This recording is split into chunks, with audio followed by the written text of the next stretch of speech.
Call the April 20th, 2022 City Council meeting to order. Commissioner Bankson, will you give us the prayer pledge and the fact of the day, please, sir? Let's pray. Heavenly Father, we thank you again today for your goodness to us as a nation and as a city. We ask you to bless us this evening as we gather together. Father, we thank you that this is a special night for us as we celebrate and honor the service for this city with Commissioner Becker. Lord, we just ask you to remember all those in the Ukraine as we lift them up before you. Father, give us a good meeting tonight. We give you the praise in Jesus' name. Amen. I Pledge allegiance to the flag of the United States of America and to the republic for which it stands, one nation under God, indivisible, with liberty and justice for all. Fact of the day. On April 19th, 1775, in the early morning, 700 British troops were on a mission to capture Patriot leaders and seize a Patriot arsenal. The British marched into Lexington, Massachusetts, to find 77 armed Minutemen under Captain John Parker waiting for them on the town's common green. British Major John Pitcairn ordered the outnumbered Patriots to disperse. As they did so, a shot was fired from an undetermined gun, and a cloud of musket smoke soon covered the green. When the brief Battle of Lexington ended, 8 Americans lay dead or dying, and 10 others were wounded. Only 1 British soldier was injured, but the American Revolution had begun. Fact of the day.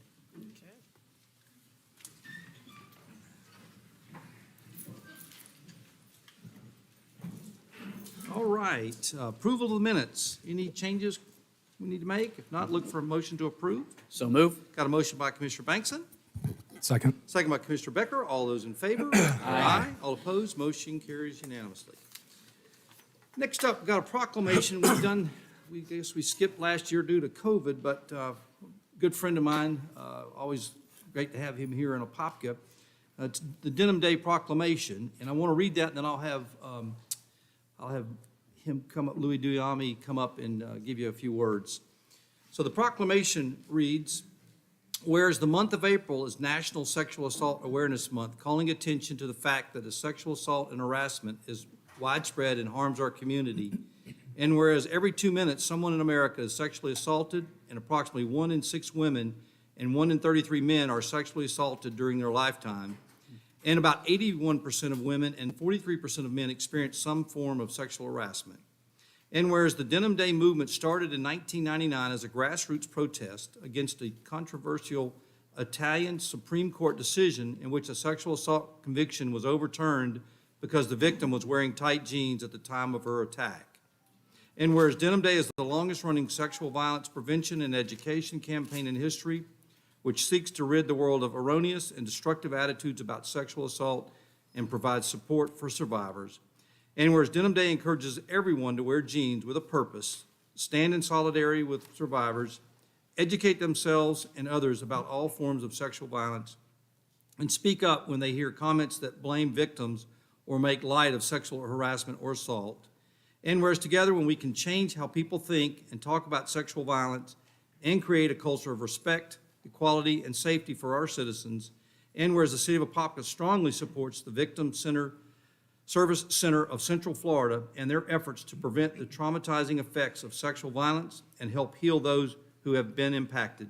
Now, therefore, I, Brian Nelson, Mayor of the City of Apopka, Florida, do hereby proclaim Wednesday, April 27th, 2022 as Denim Day.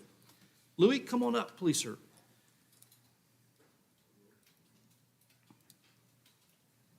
Thank you for coming out tonight. Thank you so much for having me, Mayor. I really appreciate you taking the opportunity to bring some recognition to Denim Day. And Commissioners, I appreciate you indulging us for just a minute here as well.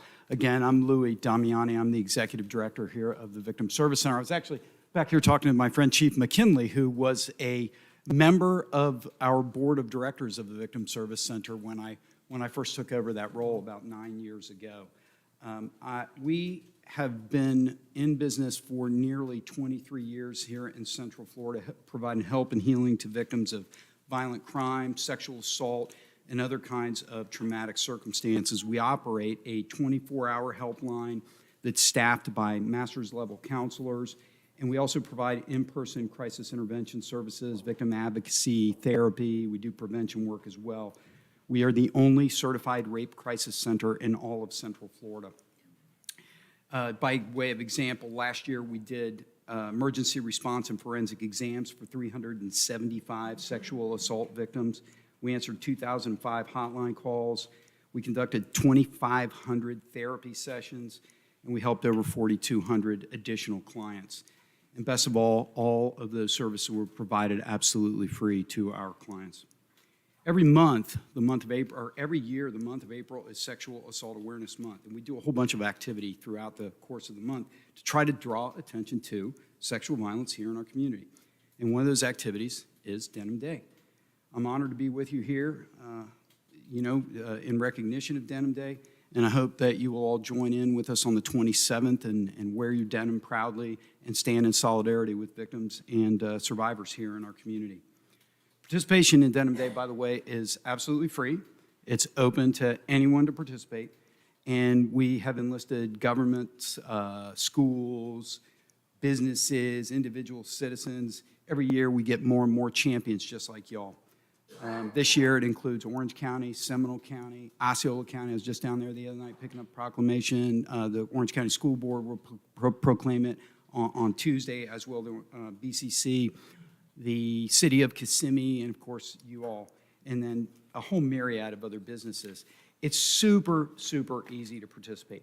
We have, all you got to do is wear denim on the 27th, but we also have a web page on our website dedicated expressly to Denim Day. There's even a short video. It's about 1.5 minutes long that tells why it's important and why people should participate. There you can download posters. If you're working remotely, you can download a virtual backdrop that says, I support Denim Day, to put over your shoulder while you're in a meeting. So to try to generate just a little bit of enthusiasm and really a conversation to normalize the discussion around sexual violence. 9 years ago when I took this role, I couldn't get anybody to even dream of letting me come in front of you and talk about this stuff. But through a series of circumstances, and because people like you have said, we're not going to take it anymore. We're going to stand up and we're going to stand in solidarity. Now we have a movement here really in Central Florida. And I applaud you for being sort of on the front end of that. And, Mayor Nelson, you're always the first one. Your office usually calls me and goes, how can we get involved? And I know this year you even went out of your way. You raised a little bit of money among some of the workers here. Well, we appreciate all that you do to support us. So again, go on our website. It's super easy to find, victimservicecenter.org. If you just start typing in the word victim, we are the #1 Google search. We'll pop right to the top, and super easy to find us. But once again, I appreciate the time. I appreciate the platform to be able to talk about this, and certainly appreciate being here with you this evening. So thank you so much. And we'll get a picture down. Everybody want to come down, we'll get a picture with Lou. Appreciate that.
Okay, next up, we have a proclamation. Susan, come on up. We'll be there just. And this is, April is Water Conservation Month, and so I want to go ahead and read the proclamation, then she'll give you a couple of words of wisdom as well. This proclamation reads, whereas water is basic and essential need for every living creature, And whereas the state of Florida, the water management districts, and the city of Apopka are working together to increase awareness about the importance of water conservation. And whereas the city of Apopka and the state of Florida have designated April, typically a dry month, when water demands are most acute, as Florida's Water Conservation Month, to educate citizens about how they can help save Florida's precious water resources. And whereas Apopka has a robust reclaimed water program, and whereas Apopka has always encouraged and supported water conservation through various educational programs and special events, and whereas every business, industry, school, and citizen can make a difference when it comes to water conservation. And whereas every business, industry, school, and citizen can help by saving water and thus promote a healthy economy and community, now therefore I, Brian Nelson, Mayor of the City of Apopka, do hereby proclaim the month of April as Water Conservation Month. Come on up, Susan.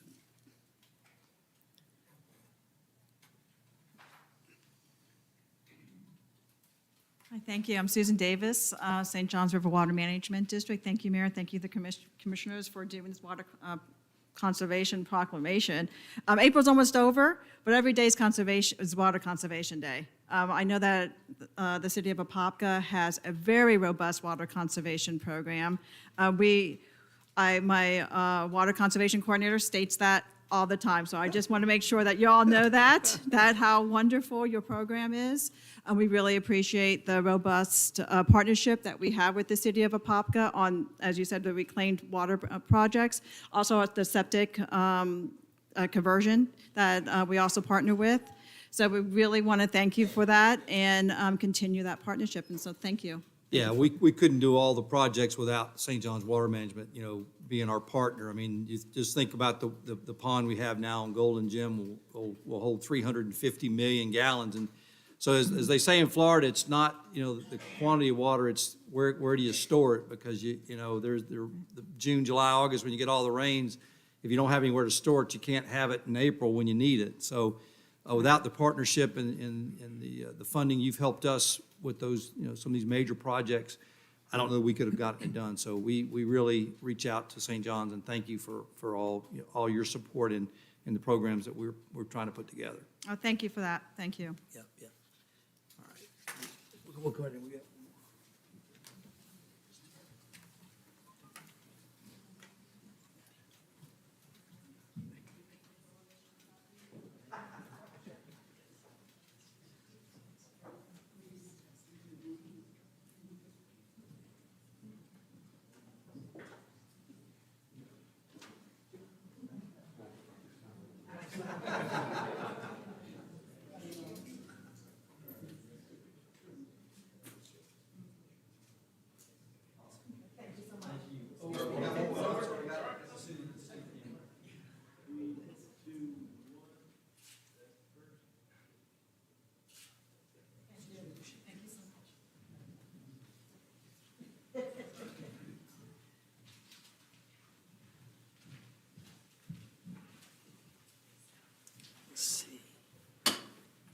Okay.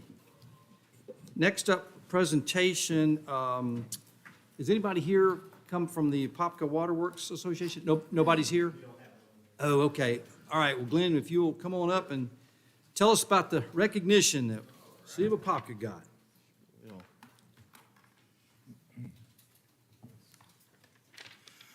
Well, good evening, Mayor, Commissioners. Glenn Brooks, Water Resource Manager, City of Apopka. I just want to let you guys know we're proud to announce that on April the 13th, 2022, the City of Apopka entered into a Best Drinking Water Contest held in Orlando, Florida by the Florida section of American Water Works Association. All Central Florida Region 3 drinking water utilities were invited to participate and provided a sample of their potable water.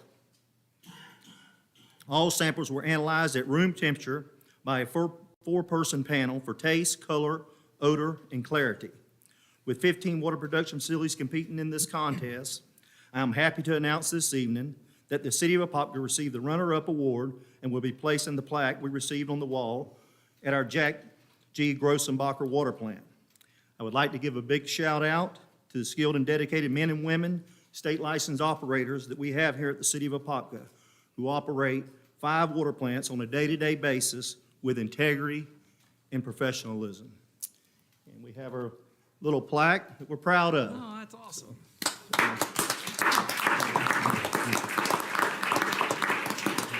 Thank you, Glenn. Appreciate that. All right, next up, presentation, Gillum Training Center, Chief Wylam.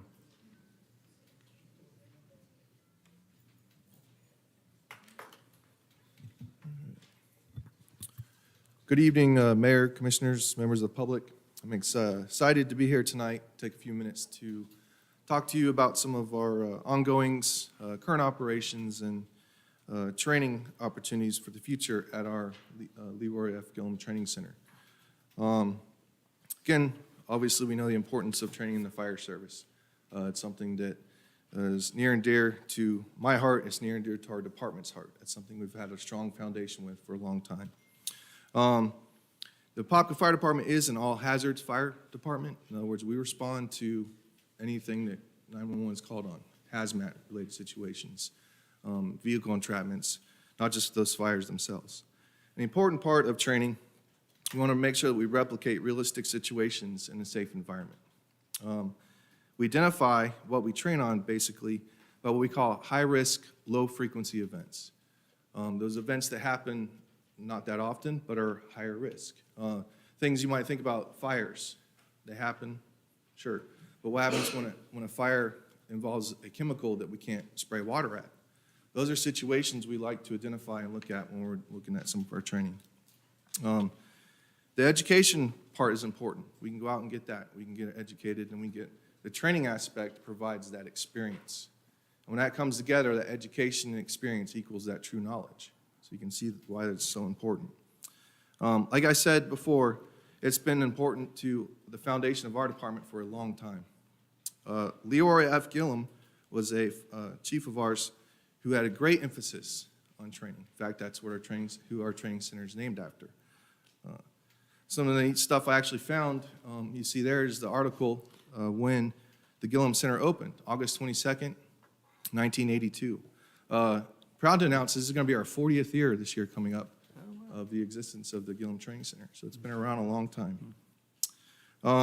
It actually, as you can see in the picture there, it's our steady clinic now. It actually was, originally was located there right across the street from the fire station. You can see some of the leftover remnants. There's a light still, stadium light still there. Our drafting pit's still there, but pretty neat to see. To talk about the future, it's important to make sure that we understand where we came from. So that's pretty neat pictures you got there. After that, we started adding different components to our, not just the training center. When I first started, we actually rented a training tower to come out, and anytime we did our physical agilities or any of our high-rise type exercises, we'd rent the tower. Eventually, we were able to purchase the one you see there. It currently sits at Station 5 to replicate some of that stuff. 2004, we actually purchased a live fire training replicator as well. And all these, it'll make sense why I'm getting into all this stuff for some of the requirements coming up. But a lot of our practice in places before we moved down to our current location took place what we affectionately called Old Walmart, which is Apopka Land Regional. That was, we literally say it on the radio. We're training behind Old Walmart. So again, we've come a long ways, certainly. In 2009, we moved to our current location, added our 4-story training structures. It has 2 burn rooms inside the structure, and something we're very proud of. ISO, of course, that's a big driving force for us at the Apopka Fire Department, and also, you know, nationwide. It's a great tool to reach for. It's basically our model or template for our training requirements.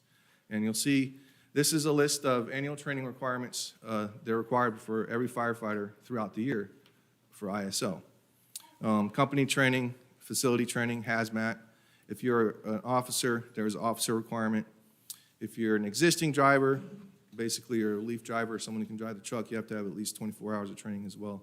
A new driver is anyone who's new, has to have 60 hours that first year. That's also part of an OSHA requirement for them, some of that stuff. But that facility training, that's a key component of our training center currently. We are actually can get credit for this type of training because this type of training can only be completed at a facility with a live fire training structure, a drill tower at least 3 stories in height, and a training area at least 2 acres in size. And all three of these must be present to count as facility training. ISO has kind of gotten a little laxed, in some of those requirements where you can have one or more of those components. You don't have to have all three, but we still have all three at our facility, so we're very fortunate. Something that was our requirements must be conducted within these facilities, Leeward Gillum Training Center, or the Florida State Fire College, Seminole State, and Lake Tech. Those are also approved facility training hours. So if a firefighter goes and takes a class at one of those facilities, they can actually get credit for that as well. Because of our move down to 321 East Cleveland Street and some of the other things, we're actually now considered a state training facility. You can see it down there where the city of Apopka is an accepted place where we can provide training at a state level. We can actually get state credit for the classes we offer and things like that. And because of that, and also, it also requires every 5 years we have to get recertified, and that's part of the thing that took place in 2019. The next one's coming up. So it's all NFPA requirements. But because of this, we're able to offer all these courses, all these classes that we've taught throughout the years. We've had a lot of our current officers, our current drivers, our current upcoming district chiefs, or current district chiefs. A lot of these certifications we're allowed to provide right here in our own training facility, which is pretty neat. So you can see all the requirements are Fire Officer 1, Fire Officer 2, Inspector 1, Incident Safety Officer, which I was proud to be one of the first rollouts of that program when it was offered. We were able to go to the State Fire College, get a couple of our instructors certified, and bring it back here and actually offer it to our people years ago. Instructor 1 as well, and Instructor 2 and 3. Pump operator, that's something we actually did recently in this past year, believe it or not, with a lot of the COVID thing, was you, again, want to identify where our need is, where we're trying to match some of this, some of our needs of our people, and providing that growth for our people. And one of the things we never really had or offered was pump operator for driving the trucks. Concentrate a lot on fire officer related courses, but last year we were able to take care of that. Truck ops and aerial ops specific to tower truck operations. Those are two courses we've actually offered at the training facility as well. You got to show a fun picture, right? That's part of it. Some of our miscellaneous courses and our collaborative courses. Firefighter survival, something one of our Lieutenant Sean Knapp went all the way to Indianapolis on his own, got certified to teach this course. Came back, he taught it to our people first, but now any new recruit we have come through, we actually send them through this course. And it's not easy. It teaches them all about self-survival and things like that. So I'll talk about some of the partnerships we have with other departments that take place in that. Winter Garden being one of them. In fact, I saw, hey, Sean? It's a deputy chief for Winter Garden Fire Department right there. So VMR ops and rope ops as well. These are courses that we were able to offer. Here's some of the pictures of some of the departments that have been out with us. That's Winter Parks Tower. We did a trench rescue course years ago. We were able to provide that as well. Make sure I hit the right button. McCoy Fire Department comes out. Again, all these are the regional kind of around our area that we were able to meet. There's a picture of Winter Garden. Mount Dora comes out a lot to train with us. There's different, I think I was into that one. The most current one we did actually was the truck ops course I was mentioning. This, we partnered with Maitland Fire Department. And behind that, you can see our Connex box prop that we just finished building. Allows us to replicate different situations. Basically, we can beat it up without really wrecking the actual building we have. So something we're very proud of, and something we're looking forward to moving forward with that in the future. Beyond just our region, one thing we're also proud of is being able to extend beyond that. With the help of Armando Borjas Scholarship, we've gone out to, like I said, Mount Dora, Claremont, you'll see, Oviedo. Different fire departments have really utilized our training facility. And it's something that we're proud of to share that, Pasco County, St. Augustine, as far as We have even had firefighters out of state come when we offer some of these classes, and we had to check some of the rules to see how it cross mingles and things like that. So it's pretty interesting and pretty neat. You can see there's one of our big pictures of a bunch of us. Valencia College, we were able to partner with them in 2019. We signed an MOU with them as a satellite facility. So we are actually a satellite facility for Valencia College, and that's one of the things they're trying to beef up is their program right now and some of the things with that. So we're able to take advantage of that. So current operations and some of our interlocal agreements and getting into some of the opportunities that are going to be coming up for us in the future. Currently, because of our location, I've been reached out, had other chiefs reach out to me about opportunities for utilizing our training facility on a more formal basis. First one being Maitland Fire Department. They actually signed an interlocal agreement, if you remember, back in August of last year, to utilize our facility. Basically on again, more formal location. Other places, Winter Gardens talked about it. Ocoee is definitely very interested in what we're trying to do. So it's important, again, what we have to operate under for those types of requirements is 1402. NFPA, standard on facilities and props. You're going to notice in red there it says certified personnel. So currently, right now, we are allowed to train and host any training for a certified firefighter. Anyone who is currently fully certified by the state is allowed to participate. And that's typically how it works with, if we train with other fire departments, there's agreements that happen, things like that, but the certified personnel. What we're looking at for the future, and that key word in there is approved recruit training. This is a person who's trying to become a firefighter who's not fully certified. Minimum standards is the course, firefighter 1 and 2, courses they would have to go through to make sure that they are certified to do so. What we're trying to look at doing is creating our training facility to become a recruit training facility. There is a long list of requirements that it takes for that. And it sounds funny because, well, we have a training center. We have all these things in place. But there's certain things that have to take place and standards that have to be met before we can even apply to become this. So next few slides, you'll see anything in red is things that we do not have. Currently, I'm not going to bore you thought of it, but our window sills are the correct height. We have closed shutters, things like that. We have an interior stairwell connecting all floors. What we don't have, and is a requirement to be a recruit facility, is an exterior stairwell made of masonry construction, has to touch each floor. Some component we would really have to look at and adding on, which is not cheap, believe it or not. All the parapet walls are within the requirements. We have a FDC, which is a matter of what we connect our hose to outside to adequately flow. We have a wonderful classroom. Everyone's been down there on the police and fire side. We're very fortunate for that. Things we'd have to get, again, the student ratio becomes a little bit different when we're actually training recruits.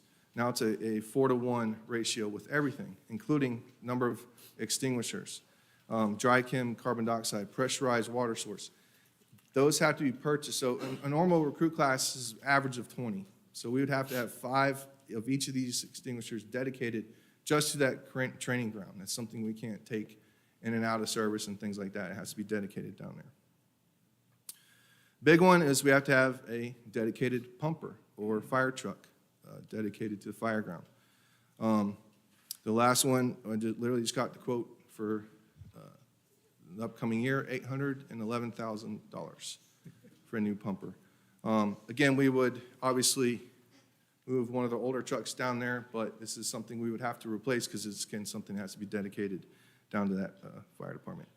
With all these tools listed you see there, and it has to meet the standard for NFPA 1901. It has to be tested annually, which we take care of in-house, but this is part of the pumper requirements. Any of the ladders, which there are certain ladder requirements as far as ratios as well, have to meet the specific standard and dedicated to that training facility specifically. Forcible entry drill facilities.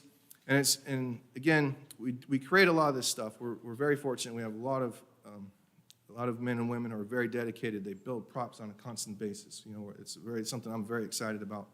But in order to go to the next level to train recruits, we need stuff that's very durable, almost commercially made type stuff. So a lot of this, you know, we talk about, yeah, we can create it, but to have something that was going to last for us, we need to make sure it's done right. Salvage equipment, things like that. Again, all this dedicated specifically for that training facility. All the tools that go with all that stuff too.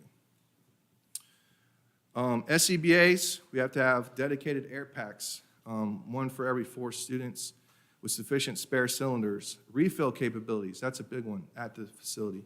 We have a cascade system at Station 1 currently. We would have to have a dedicated cascade system. Again, we're talking pretty substantial amount. And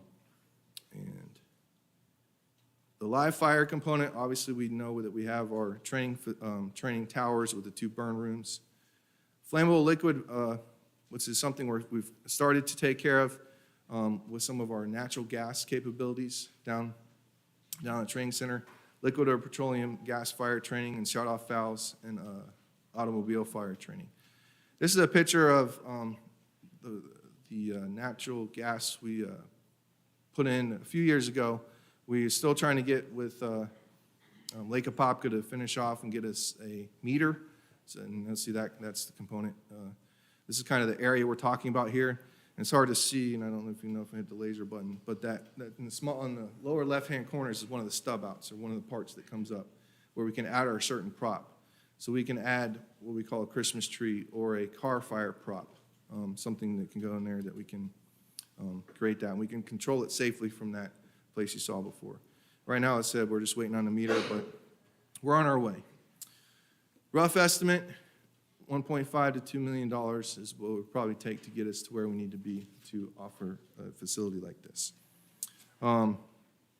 Again, funding sources that we're looking at, potentially grants that are out there, state appropriations, something that we're really looking heavily into. Again, lofty goals, but definitely doable goals. I think it would provide an awesome opportunity for our department, for our city, and really for the region to provide some of this training. So with that, if you have any questions. Any questions for Chief? Well, I wasn't expecting this. I just thought it was different. So this is sort of, you're kind of letting us know this is a goal that you're looking to achieve. Yeah, this is a 30,000-foot view. We have a lot, there's a lot of need that's coming around very recently as far as on a regional basis. So it's something, that we have a gem. We really do. We're so lucky that we have the training facility we do. And, we've had great partnerships with people, and we really want to, keep that continuing. And really, as a recruitment tool, this is something I would love to be able to go out and hire a non-certified class. In other words, go out and hire people who aren't even firefighters yet who are interested and train them here. That's an awesome opportunity. Mr. Banks? Mr. Smith? I'm good. Good. Commissioner Becker? Do you, is Lake Apopka getting you that valve? I've got a meeting with them on Monday. Yeah, that's something we've talked about a few times, and every time we talk about it, the gentleman comes and says, "Oh, I'll bring it in." So if I you can bring it up mention on Monday. Yeah. Okay. Well, thank you, Chief. One of the reasons I wanted to bring it up tonight is, there's still federal money out there, and there's state money, that if we could, get a grant, get half that paid for, it would give us a better pipeline for new recruits. And so we're going to work hard to see if we can't get some money, and if we get, a 50% grant, then that's something I want to bring back to council and see if we can't pull the trigger on it. So thank you, Chief. Appreciate it. Okay, next up. Preliminary findings and recommendations from the stormwater study. Richard Earp, the man of many talents. Thank you, Mayor. Richard Earp, City Engineer. I just wanted to say a few words of introduction before I introduce our consultant, Henry Thomas, with Ralph Tillis, who's going to provide the bulk of the presentation. So just some introduction. The City of Apopka has been collecting stormwater utility fees since the 1990s. Over at least the past decade, the stormwater fee has not been increased at all during at least the last decade, if not longer. Also, over the last decade, the city has only utilized a very small percentage of the collected funds. So the bulk of the presentation is about, in order to modernize the city's stormwater program, the stormwater fee also needs to be modernized to provide the resources to not only to clean and inspect the stormwater system. He's getting it up there for me. So not only to clean, inspect, and repair and replace the improvements to the stormwater system, but also to implement water quality improvements like the Dream Lake nutrient separating baffle box. I'll tell you a little bit more about that. But what that does is that that improves the water quality of not only Dream Lake, but all of the downstream lakes that it's connected to, and even the Wekiva River. In the exhibit there, in the bottom left-hand corner, there's a label for the Dream Lake nutrient separating baffle box. It also has a bold and gold upflow filter. And so the purpose of that baffle box on the north shore of Dream Lake is to trap all of the leaves and other debris, dirt in the stormwater before it gets into Dream Lake. Then also that nutrient separating baffle box includes an upflow filter, which reduces the nitrogen and phosphorus of the discharge to the lake. So the nitrogen and phosphorus, that's the bad stuff. That's what the Florida Department of Environmental Protection considers to be a formal pollutant, because it's what causes the algae blooms and the deterioration of the water quality in all the downstream water bodies. So I just wanted to talk through some of the blue arrows on the map. I'm starting down in the bottom left-hand corner there with Dream Lake. So the water from Dream Lake is treated in the baffle box, goes into Dream Lake. It flows under Park Avenue in a stormwater pipe, and then through an open ditch there at Apopka Middle School next to Challenger Park. That's right there on the corner. It flows between actually where the buses are stored and the track at Apopka Middle School, and then it outfalls into a stream and wetland system that gets into to Lake McCoy. After the water flows north out of Lake McCoy along Sandpiper Road. There is a flood control weir that the water flows over the weir and then under a pipe underneath Sandpiper Road, and then into what we call Lake Caroni, which is only a lake some years. That lake kind of dries out, but during wet years, the water will flow through Lake Caroni and then through the Wekiva Woods subdivision, through other pipes and channels, then under Welch Road, and then the stormwater gets into the Wekiva State Park and eventually gets into the Wekiva River. So our nutrient separating baffle box not only helps Dream Lake, but it helps the water quality in all these other connected lakes all the way to the Wekiva River.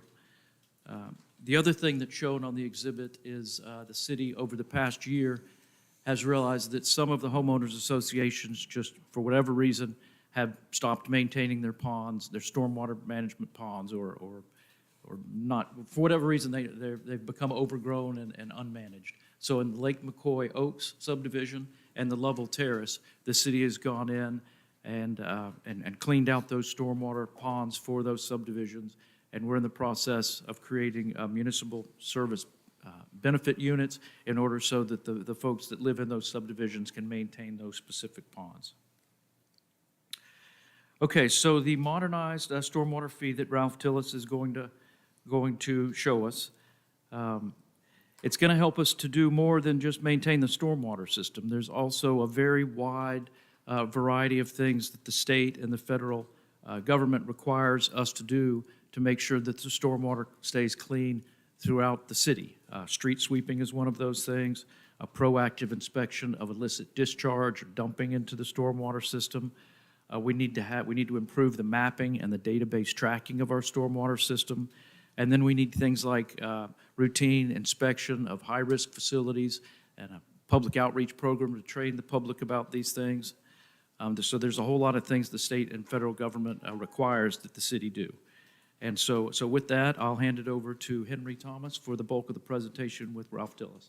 Welcome, Henry. Thank you, Mr. Earp. Thank you. Good evening, Mayor, Commissioners. Henry Thomas, Ref Tallis. I'd like to go through our stormwater study with you and share with you the results and the recommendations we are going to ask you to consider. It does entail some fairly significant increases in the stormwater fees, but we're also going to offer an alternative that should mitigate some of that for smaller households. But we'll get into all those details here in a moment. So the agenda tonight, I'm going to talk to you about what our goals were at the outset. A big issue with respect to stormwater is the level of service that you're providing with respect to particularly to inspection and maintenance and betterments of the system. The Dream Lake project being an example of a betterment project. We're going to talk about the revenue requirements projected over the next 5 years. And then we're going to talk about stormwater rate structures and our proposed rates. So one of the things that we'll talk about tonight as well is you currently bill for stormwater as a non-ad valorem assessment. So it goes on the tax roll each year and is collected by the Orange County tax collector. And in doing that, it makes for certain requirements with respect to how you adopt these rates. So we've done a 5-year forecast and we have a 5-year plan. And what we're going to ask you to do tonight is adopt maximum rates that will allow you to not have to come back every year and do a public hearing. But we do have a 5-year rate schedule that we would then phase the rates in towards that maximum over a 5-year time period. This is something that a number of my clients do because otherwise, if you're going to track your costs, and for example, we have projects that we're funding with some SRF debt. When that debt comes online, that increases the revenue requirements. We're trying to avoid having to come back each and every year and have a public hearing with respect to the assessment process because it's a pretty expensive administrative process. It requires a first-class notice mailer to every property. And so, again, just like we do in water and wastewater rates, we project out and we set the rates for a few years forward. That's a little more difficult to do because of the assessment billing process. But the key to it is you can set a maximum. You don't have to bill to that maximum. Then with the understanding that we would phase over 5 years to those maximum rates, you wouldn't have to have 4 more public hearings to accomplish that. The other part of it is because we are looking at some significant capital projects and we've identified a need for some debt funding. This isn't something you've done in the past in stormwater. Of course, you haven't accumulated lots of revenues and made lots of expenditures to date on stormwater betterments, but in the future, you'll need to. And we're seeing more and more systems. We went through the city of Tampa. They've issued over $200 million in stormwater bonds, revenue bonds recently. Right now, I'm working with the city of Orlando. They just, last year, allocated $35 million in GO bonds to the stormwater department. So to accomplish these projects, many systems now are having to look at lending or borrowing opportunities. And obviously the state revolving loan program, like it is with the wastewater, stormwater lending rates are very, very reasonable, less than 1%. So it makes sense to fund those major projects using that. But let me get into the details. We're going to, again, review your program a little bit, talk about the funding needs and the proposed rates to meet them. We're going to show you how you compare to other communities, both currently and with the proposed rates.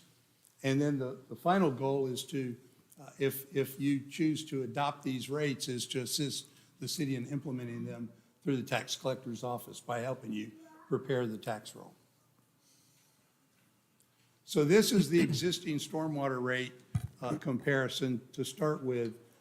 You'll see here we put it, even though it's an annual non-ad valorem assessment, many systems put the stormwater rates on their utility bill. so they do it as a monthly rate. So what I did was I converted those that were annual assessments into a monthly cost for comparison purposes. You can see that the $25 a year for a single-family residential home in Apopka is just over $2, about $2.08 a month. And then what we've done in this comparison is we've tried to keep it fairly local. We've got other communities that are surrounding us, including Mount Dora, Ocoee, Altamont Springs, Eustis. You can see we didn't go into a lot of coastal communities because they have different issues with respect to sea level rise. Down in southeast Florida, we're doing a lot of this work in southeast Florida these days, and their stormwater rates are going to be very high as they tackle and address those issues with regard to sea level rise. So again, this is kind of a local comparison, and what it demonstrates to me is that these other systems are making efforts to do the level of service that's really required.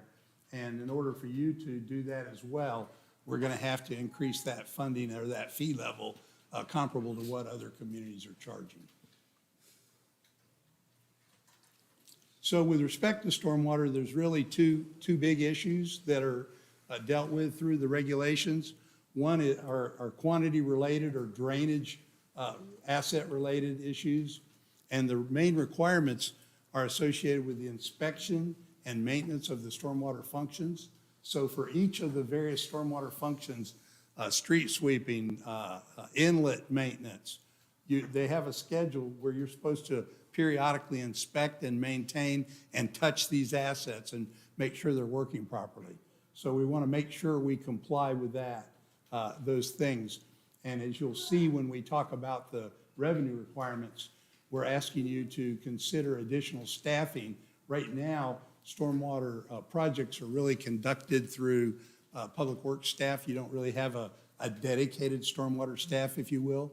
But in particular, we're going to look for people to help coordinate the regulatory efforts so we can do a better job there, plus some maintenance workers to help accomplish the goals.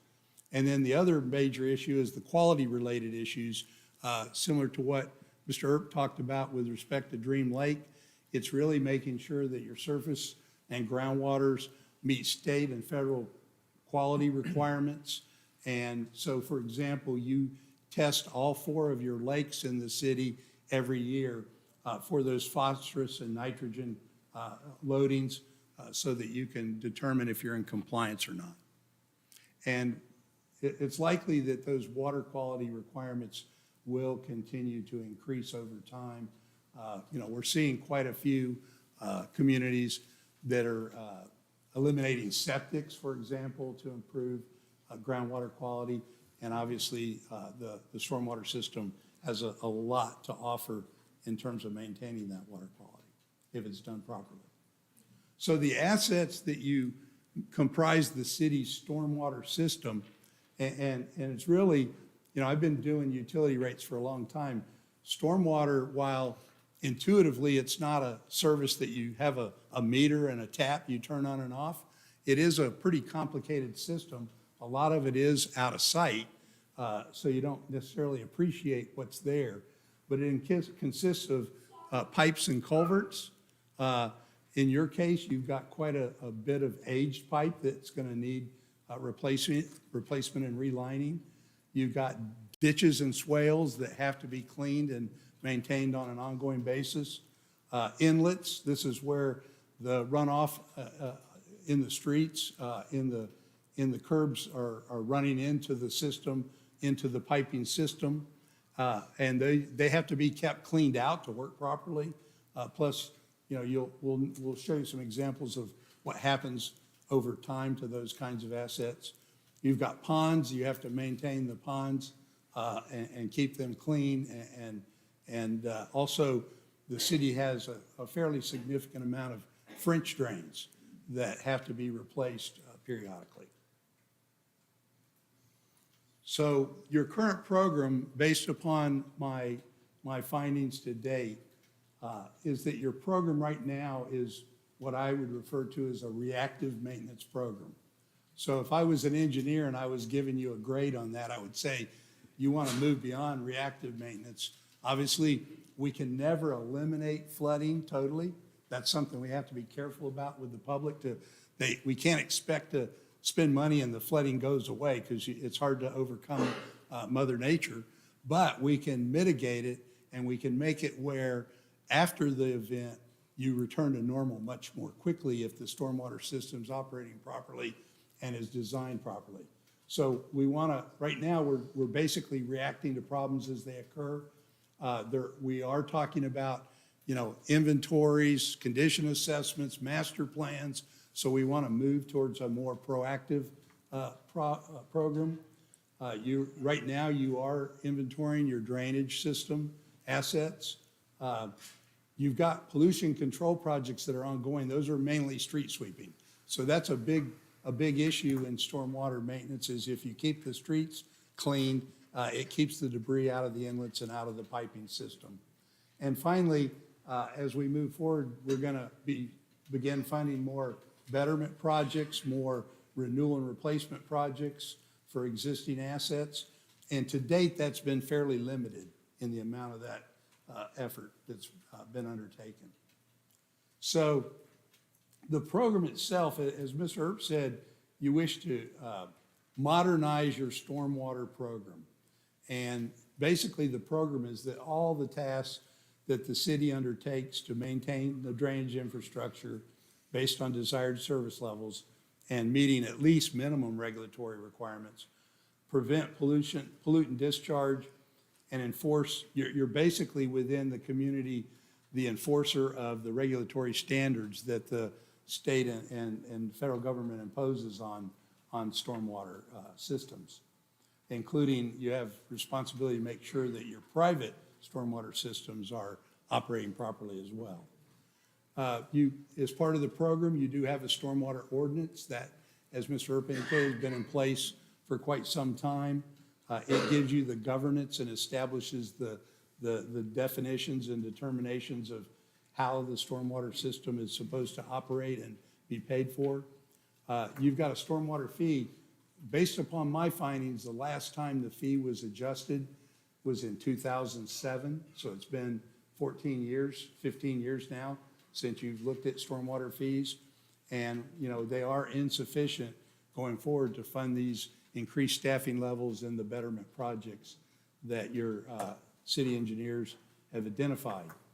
Also, with respect to your MS4 permit, that's a permit that's issued by the state of Florida and federal government, and it's going to require you to increase your inspection and maintenance frequencies. Right now, the level that you're doing that at, in order to continue or to become in compliance, we're going to have to increase those activities. So this is just some examples of what happens to the stormwater system. This is a pipe that is obviously deteriorated significantly. My client over on the East Coast, the city of Palm Coast, during Hurricane Irma, had pipes like this that were so rusted that when the flow from the hurricane runoff went through them, it wiped these structures out entirely and just left holes in the ground and rough spots. Right, and this is, the mayor wanted me to Okay, describe sure. it. This is one of the rusted stormwater pipes. This pipe actually runs from First Street under the West Orange Trail over to the Fran Carlton Center. So what we did was we lined the inside of that pipe to keep the sidewalk above it from collapsing and holes forming. Also at the Fran Carlton Center, this pipe runs through the parking lot and near the corner of the building there at the Fran Carlton Center. So we lined that entire pipe so that the sinking of the parking lot and the damage to the building would be mitigated. But we have a lot of these metal pipes that are, half rusted out that need to be repaired throughout the city. Thank you. So again, a lot of this is the original facilities that were put in many years ago and require reinvestment to keep them viable. So this is just an example of an inlet that is going to require some reconstruction. You can see that the concrete is collapsing on that inlet. This is another one that's almost completely collapsed. So part of this program will be to inspect all the assets on an ongoing basis, identify these problems, and then get folks out to fix them. So this is a detention pond, a dry detention pond, and so this is the kind of stuff that your staff has to get out there and clean up ahead of the rainy seasons. This is just another dry detention pond that you're responsible for maintaining. So there's a lot of work associated with stormwater maintenance and maintaining the level of service. And as far as major policy decisions, the level of service is a key one. So one is the regulations are going to require you to increase your inspection and maintenance activities. In order to do that, it will require increased staffing. But many communities that I've worked with, and I've been doing rates now in Florida for 40 years. I've probably done more stormwater rate studies in the last 5 years than I did in the 35 years prior to that. So it's becoming a much bigger issue for communities as the regulatory requirements increase. Communities are having to develop them, but a lot of communities are setting standards that even go beyond the regulatory standards because of the desire of the community. For example, with respect to ditches and swale maintenance. You know, if your swale's not being maintained, people aren't necessarily happy with that. So a lot of communities are looking carefully at these level of service issues, and that's certainly a major policy decision. The method of billing, there's really two approaches. One is to put it on the utility bill, along with your water, wastewater, and other utility services, and bill it monthly. But you have chosen to put it on your, as a non-ad valorem assessment. This is generally, both methods are in place. I will say that utility billing is more common for municipal systems, whereas assessments are more common for counties. But the city of Orlando, for example, they bill all their stormwater as an annual assessment. So it's not unusual for cities to use it. There's a lot of advantages. I've had a number of clients that wanted to go from utility billing to assessment. I've not had anybody that wants to go from the assessment approach back to utility billing. Obviously, collections is an issue when you put it on the utility bill. So then another policy decision, and these last two are the main things we want to talk about, are the revenue requirements and funding levels, and then the rate classes and rate structures that we use to collect the funds to recover our stormwater costs. So when we talk about level of service, even though we have a methodology, a rate methodology that I'll talk about more, where we determine what an equivalent drainage unit is. And that's really the impervious area, or the amount on the property that won't allow water to percolate through to the groundwater system. That impervious area is usually the defined drainage unit and so we do that for a single family home. But so that's gonna set the cost for various properties. But it's the overall level of service that you choose to put in place through your budgetary process that'll drive the program cost itself. And the current LOS is not going to allow you to continue to meet regulatory standards, so it's not adequate. We need to at least meet those minimum regulatory standards. We need more frequent inspections of assets, more frequent maintenance, pipe replacement and relining, drainage system rehab and replacement. That's those inlets and French drains, for example. We have to manage, they require us to manage issues related to illicit discharge, and for certain customers, high-risk inspections to make sure that their properties are in compliance. And then there's also requirements for you to do some public outreach and public education over time. The asset inventory that's been identified today, and we're still working on this, so those quantities may change a little bit, but the function are on the left there, ditches and swales. You've got 550 of those linear feet of those assets that you maintain. We've got 46 ponds. We've got almost 600,000 linear feet of piping, about 3,800 inlets, 303 curb miles of streets, and almost 7,000 French drains that you have to, linear feet of French drains that have to be rehabilitated routinely. So these are the assets that drive the activities associated with that stormwater level of service. And keep in mind, with the way you're growing and are going to grow, this is going to keep getting bigger. We're going to have more infrastructure to have to deal with in the future than we do today. So the benefits of enhancing the level of service relate to public safety improvements, water quality and pollution reductions, reductions in flooding and erosion, improvements to both private and public property protection, transportation enhancements, and reduced disruption to life and business activities after a stormwater event. So like I said, we have to be careful that we don't want to create an expectation that we can resolve these to 100% level of satisfaction, but all these things do matter, and the key issue here is to become more resilient and to become able to recover from storms quicker because you've got a fully functioning stormwater system.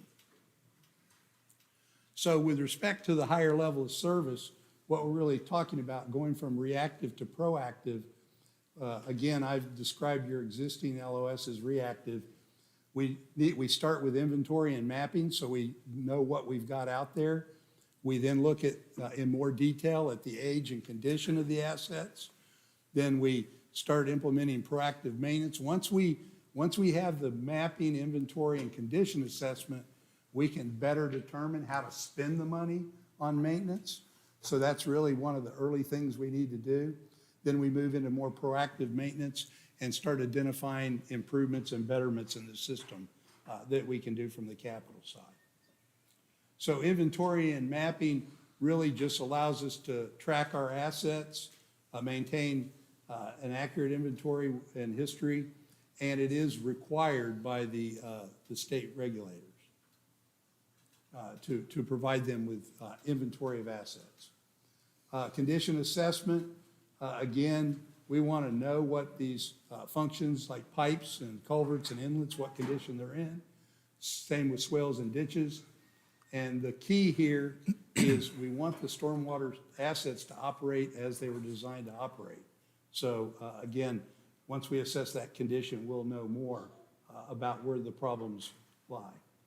With respect to water quality, again, the idea here is to prevent pollutant discharge, enforce your current state and federal regulations. Part of that is annual water quality testing that you do for Lake McCoy, Dream Lake, Lake Page, and Lake Marshall. So you do annual testing on the water, and you're looking at those nitrogen and phosphorus levels in those lake bodies. So with respect to increasing the level of service and looking at the revenue requirements that would be associated with that, we really have operations and maintenance expenses. We've got our capital improvement program, and we're going to recommend that you look at some SRF loans for your major capital projects that have been identified, and then pay-as-you-go funding for recurring capital needs. This is something that, again, we talk about it on the water and wastewater utility side. If it's a large project that has a significant level of assets and life, it makes sense to finance it, pay it over time, so that it's paid for over the life of the asset, and those that benefit from it now and into the future help pay for it. Whereas the recurring stuff, the pipe relining, the things that need to be done routinely each year, it makes more sense to have some amount built in your rates to fund that as you go, so that you're not accruing interest on those recurring projects. We want to make sure you maintain adequate cash reserves. Mr. Earp had indicated that while you had been collecting stormwater fees, you weren't spending a lot of it. You had some fairly significant cash reserves. And in the last couple of years, you've actually balanced your budget using those reserves. And currently, based on the FY22 budget, which was adopted, the fees don't even cover your operating expenses. So we had to rely on fund balance to balance that out. So we're going to make sure over time we maintain adequate cash reserves going forward. Some recent major expenditures that you did pay-as-you-go include a new vac truck, Sheeler Oats drainage improvements, the Dream Lake baffle box project, the Fran Carlton slip liner. Those are, again, Fran Carlton would be a great example of how we're protecting our public property by improving that pipe so that it doesn't damage other structures on that property. But just real quick, we accounted for some inflation. Given the current environment, we may be a little shy on this, at least for the next year. But over 5 years, we've got labor costs going up at 3% a year, benefits at 5%, health insurance at 10%. These are comparable to current escalations. Fuel and electricity, 5%. And in taking into account the amount of revenues we're going to collect, we are anticipating a growth in customer billing of about 2% a year in new customers, which helps provide more revenue for the system. The additional personnel requirements on top of the 3% wage increases are a stormwater MS4 permit coordinator, a inspector and GIS analyst. They'll be very helpful in maintaining accurate billing records. And then you've got 2 maintenance workers, a maintenance worker 1 and 2. The total cost of those 4 employees, including benefits, is just under $370,000 a year. So this is the capital improvement program over 5 years. We've got it, the bottom of the chart in the brighter blue is the pay-as-you-go funding. You can see that was fairly significant in the 22 budget. And then the lighter blue are the projects that we will accumulate and recommend funding through an SRF. The issue here is if we tried to fund that level of funding that we have programmed for debt now, pay-as-you-go, if we didn't issue debt, we'd be looking at much higher stormwater rates. And just to fold that 5-year annual plan into a funding plan to look at the sources, we've got about $7.5 million, or 60% of it, funded through proposed debt, and another $5 million, or roughly over time, about $1 million a year from rate revenues, or 40% of the plan. This would be the debt service payments for 20-year SRF loans. We've got 2 of them. Sorry to interrupt, Mr. Thomas. Sorry to interrupt. Sure, I'm sorry. Are we being asked to approve something tonight? Tonight, we're asking you to give us permission to schedule hearings to approve this later. Okay, so it's not on the agenda for that. To me, a more appropriate time to discuss financials, debt service, how much it's going to cost in terms of employee costs would be more around budget season. So let me say this. If we're going to implement this in FY23, we have to send out fairly shortly a proposed notice. And it doesn't have to be an adopted number, but we have to do a first-class mailing so that when we have hearings in June on these issues, that the public is aware of what it's going to do to their particular bill. Sure. So we're looking for you to give us approval to go forward with the program. Point being, we didn't have access to this presentation prior to this meeting, so there's no way anybody's going to render a vote on this topic tonight. And we're not so- asking you to vote on it, so, but Okay. we want you to be as informed as possible. Okay. So this just shows the projected stormwater revenue requirements, including the operating expenses, capital funding from rates, deposits to renewals and replacements, and debt service payments. And the black dashed line represents the current rate level.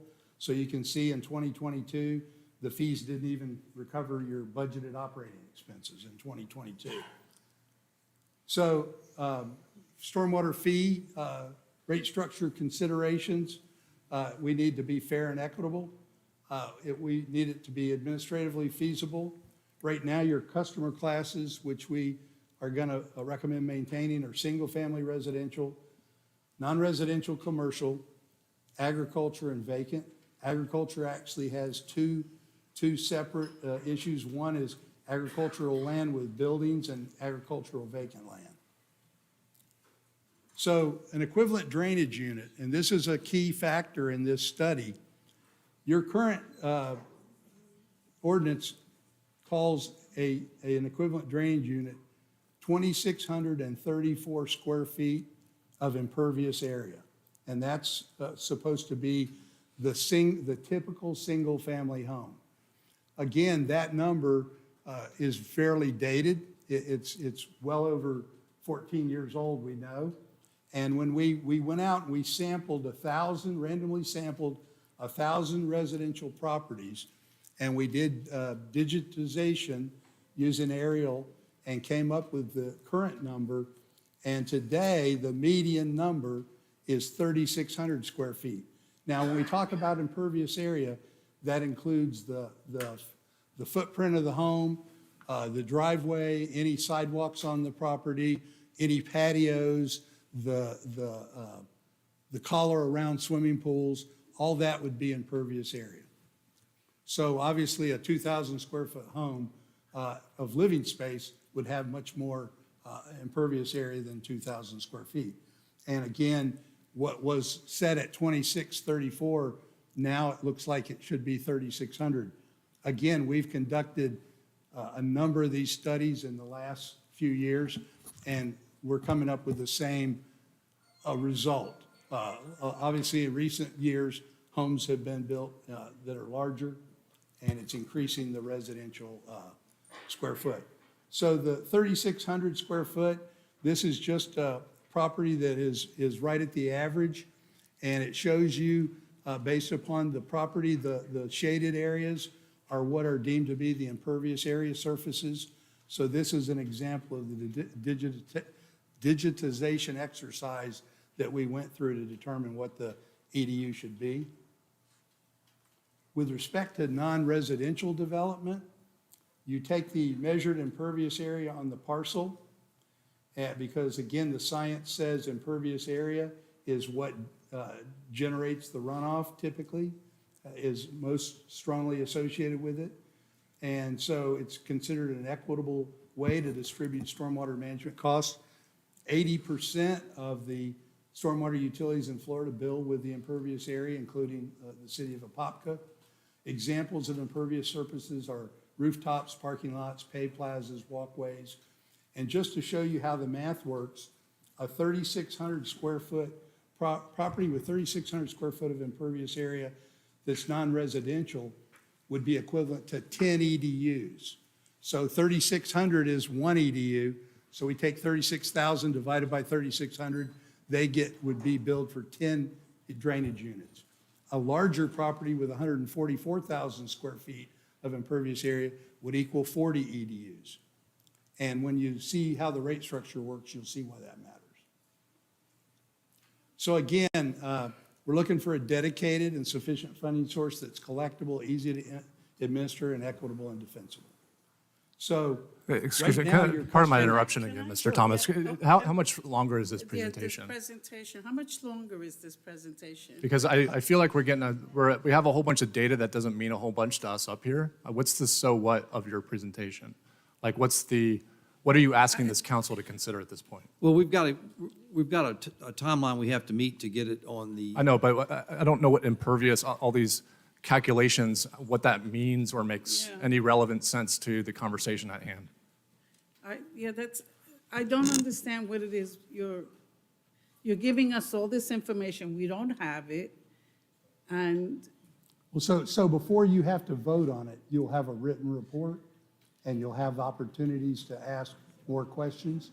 So this was kind of an introduction. Okay, so then can we get a printed copy of it and maybe table the rest of this conversation until And you such have- time? You have this presentation. We do not. we No, do not. The city has it, so we can make it. We do not, though. Well, we don't have. We'll make that available.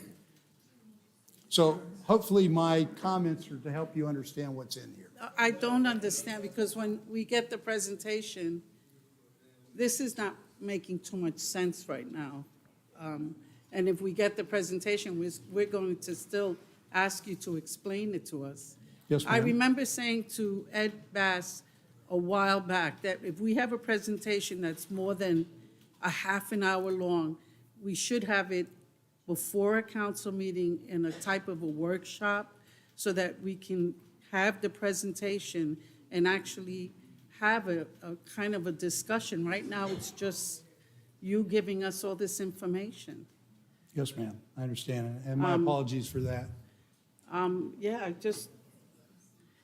for me, a presentation is 15 minutes, 20 minutes. Well, I'm This going is to try to going wrap on it up very almost- quickly then. Yeah, this has been going on now for almost 35 minutes, and it's not giving us too much information other than a lot of data. Okay, so let me just do this. Let me show you what, we talked about the rate comparison to begin with, where you are relative to other communities. And then we've got, I want to tell you that within this presentation, when you look it over, we offer 2 residential rate options. One is to continue to bill each household as 1 drainage unit, so it's a one-size-fits-all for all residential homes. And then we have a second option, because homes have gotten bigger, and we need to acknowledge that. We have a second option that we call a tiered rate option, and in that one, we divide the residential properties up into small, medium, and large. So now, instead of 1 rate for all homes, there's 3 rates depending on the amount of impervious area. But the reason that's important is if you looked at our projected rates for, hold on.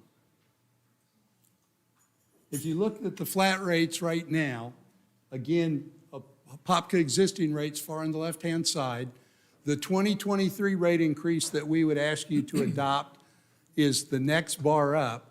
Then the 2027 rate after 5 years is the fourth one, the fifth one over. And as you can see, even after 4 more years of increases, you would still be among the lowest in the area, okay? Now, that's if we have 1 EDU. Please, Mr. Stewart, the rates mean nothing if we can't relate it to the level of service on your previous slides. It means nothing. Like whether or not we're the lowest, or it plateaus, or it looks great on a graph, unless we can anchor it to a level of service improvement, it's doing this to this level of piping, all these things, this presentation is meaningless. We need to have the I don't know how else to say it. I would recommend that we close this presentation out. We should have access to this so that we can study it and understand what we're even looking at, so that we're having an open dialogue when you're doing this presentation versus hearing this thing that, out of proper context, I don't think any of us would be able to make a decision based off of what we're seeing here. I hear I have a fan.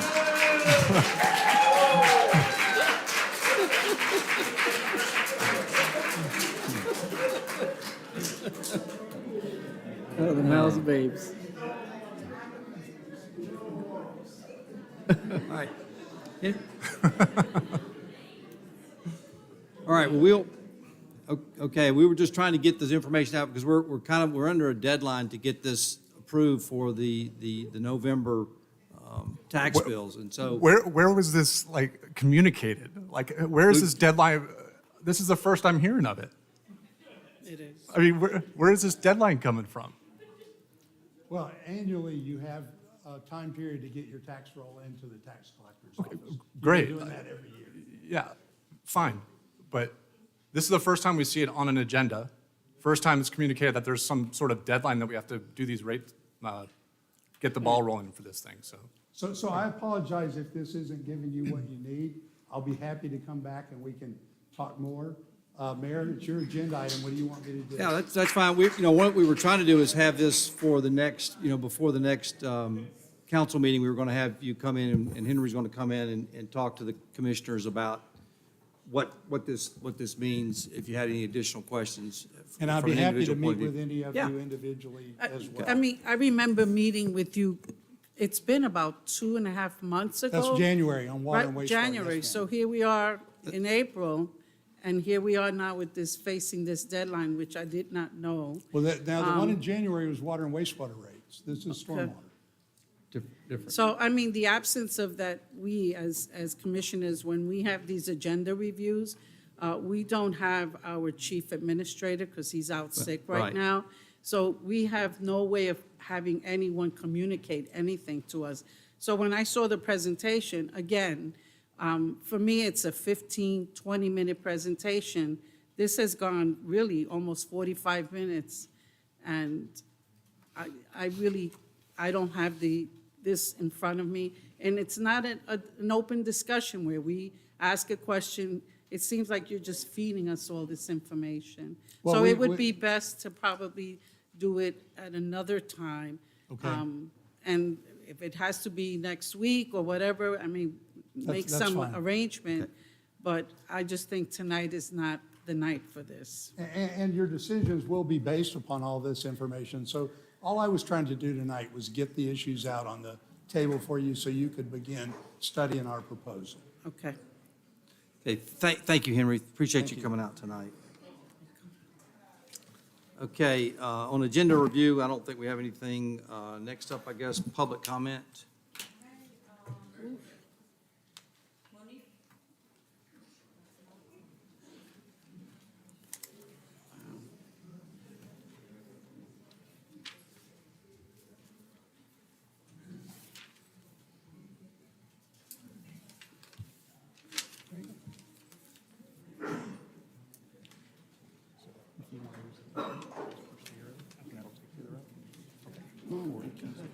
This was painstaking.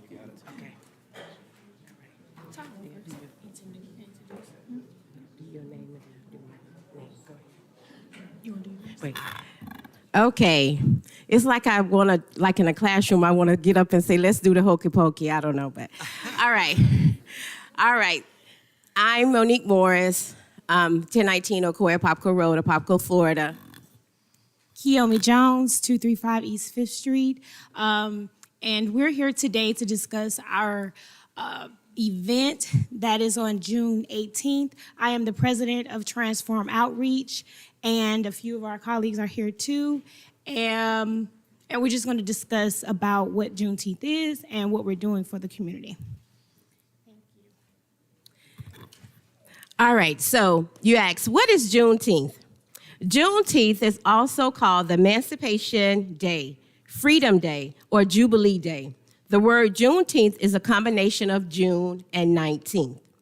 Juneteenth is a U.S. holiday that celebrates the anniversary of June 19, 1865, the day Texas was forced to free their remaining slaves. During the Civil War, on January the 1st, 1865, Abraham Lincoln signed the Emancipation Proclamation abolishing slavery. So, who celebrates Juneteenth? All of us celebrates Juneteenth. And so, I know that we're trying to include diversity in our city and bringing things together. So we're here today.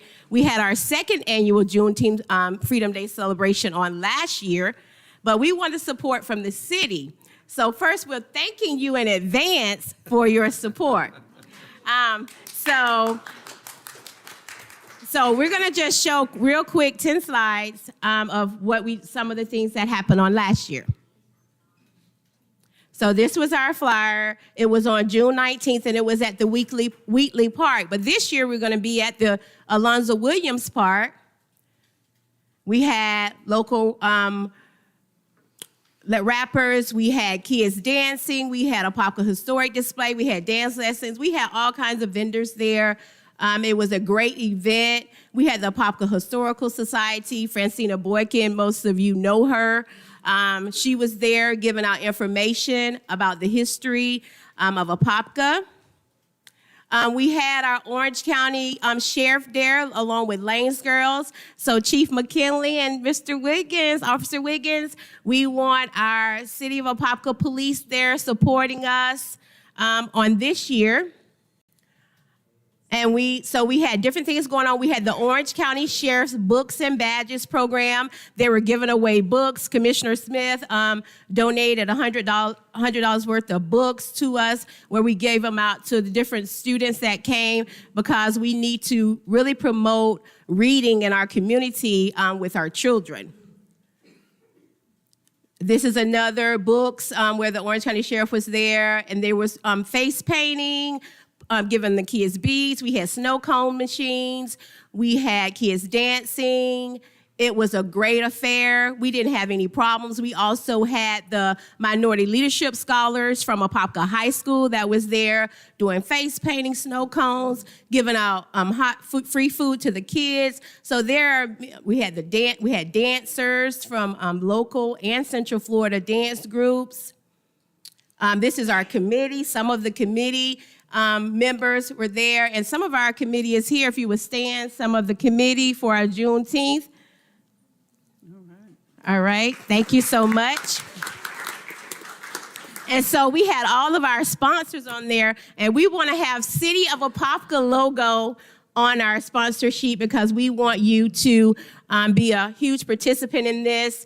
So this one for this year would be on June 18th, 2022 from 1 to 7 p.m. So save the date. It's going to be free food, historical facts, live music, spoken word, dance team, bike show, many things happening right here in the city of Apopka because I know, Mayor, you want us to be diverse and inclusive in our city. And so this is our first event.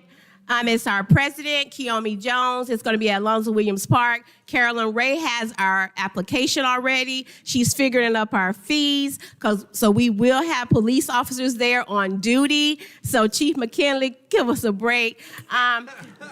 So I will be sending a letter to each of you soliciting your financial support. So that's all I have. Anyone have any questions? Thank you. That's a pretty good sales pitch there.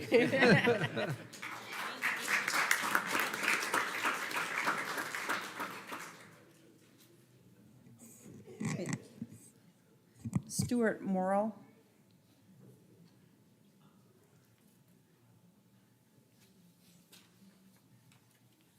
Stuart Morrell. This isn't the way I normally talk.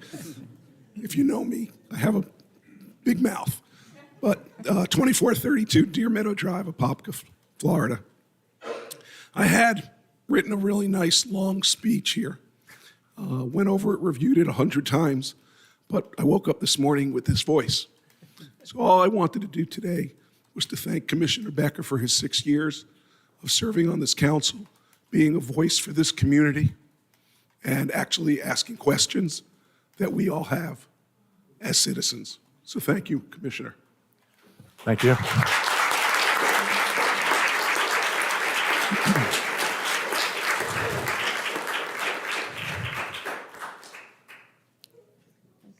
we have Terry Morrill.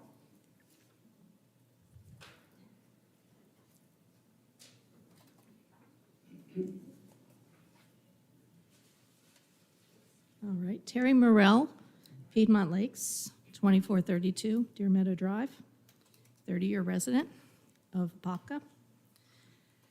This is to thank Kyle as well.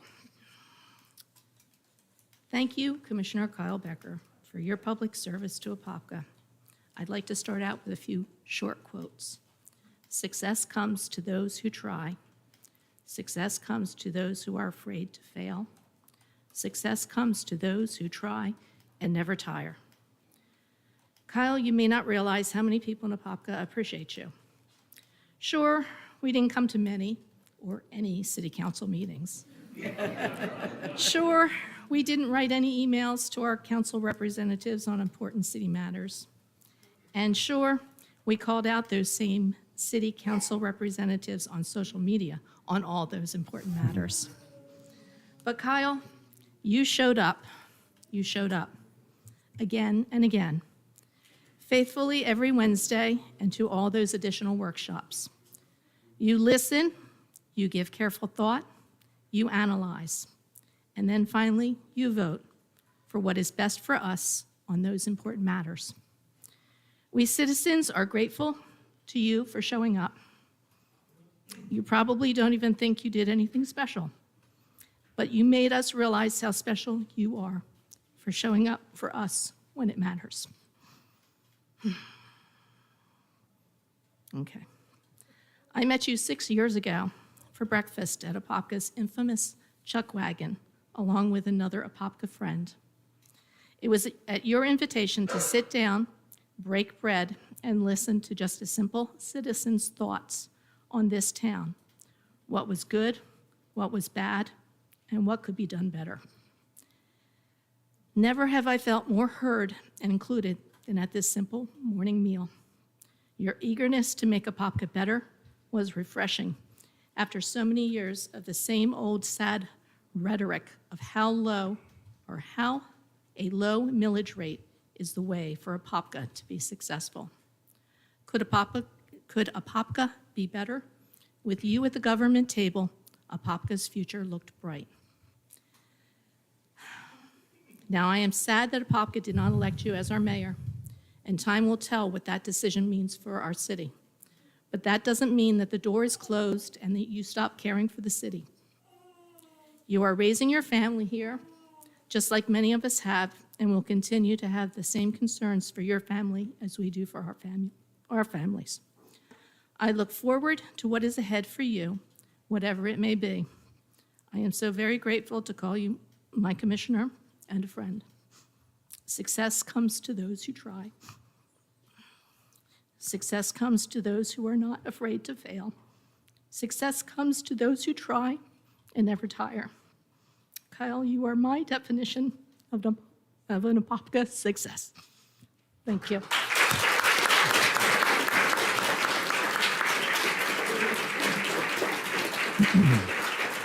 Thanks, Terry.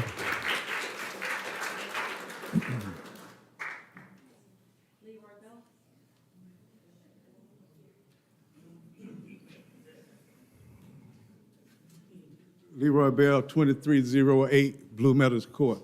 First, I want to speak about the street sweeping that they just had in the presentation. I've been for 2 months trying to get Public Works out in Maud Helen, trying to get them to sweep the streets, but it's falling on deaf ears. With that said, it'll take care of itself, hopefully. Maybe I have to sweep them. But to Commissioner Becker, I've known you now for about 6 years, and you always had an open door, open ear, and you always was fair. No matter what the topic was, how hard it was, or how easy it was, you listened. You never let nobody make a decision for you.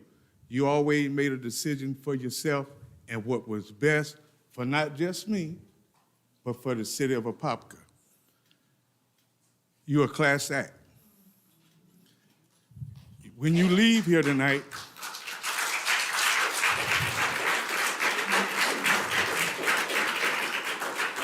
you're going to leave a void on this council of integrity and character.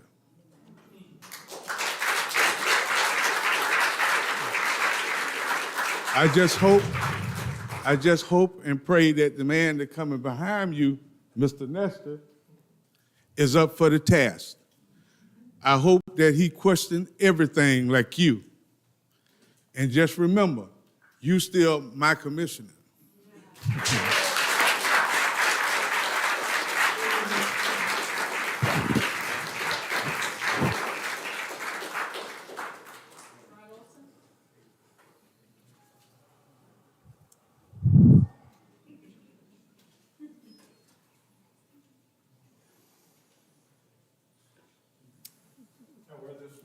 Oh, I know. You're wearing your torch. Rod Olson, 3156 Rolling Hills Lane, Apopka. Mayor, Commissioners, thank you for all you do. Just a brief comment on the Guardian of the Flame law enforcement torch run I was able to participate in yesterday. What a remarkable and flawless execution by Jason Wiggins and by Steve Harmon in pulling that off. It was unbelievable. There had to be, 200-300 runners at least, plus other law enforcement officers to make sure it went off. It was just unbelievable for something that started in Wichita, Kansas in 1981 and grew into what it is. It's the large $600 million have been raised by the police officers for the torch run. It's just an incredible event and a wonderful opportunity yesterday. Next, I want to address you, Commissioner Becker. Although we've not always agreed on items, you've always had an ear. You always listened. We didn't always agree in the end, but that's fine. You always do your homework. Your detailed comments and questions clearly identified, not only do you review the material, you go to the site and talk to the people and find out what's going on. You have always been an advocate for a thoroughly planned, smart, measured growth while ensuring that there would be infrastructure to support it. I call it getting in front of the curve. Your decisions were always thoroughly vetted and fact-based.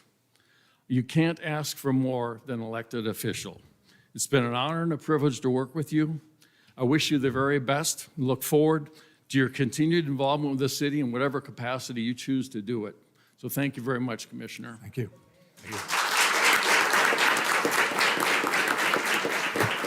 And I also want to address Nick Nesta. I've had the opportunity to work with Nick in the past year in a couple of projects. I should say Commissioner-elect Nesta. I know he's up for the task, and I think we're going to really be pleased with what we see. And I still have time left, don't I? No, yeah, cut me off. All right, I'm good. No, I'm still a believer, and I'm not going to let go of this bone. We, as a city, should be assuming the meters and handling the backflow preventers. It will provide the city with a better avenue and better vehicle to monitor and ensure compliance. At the same time, it provides a wonderful service for our community. Thank you.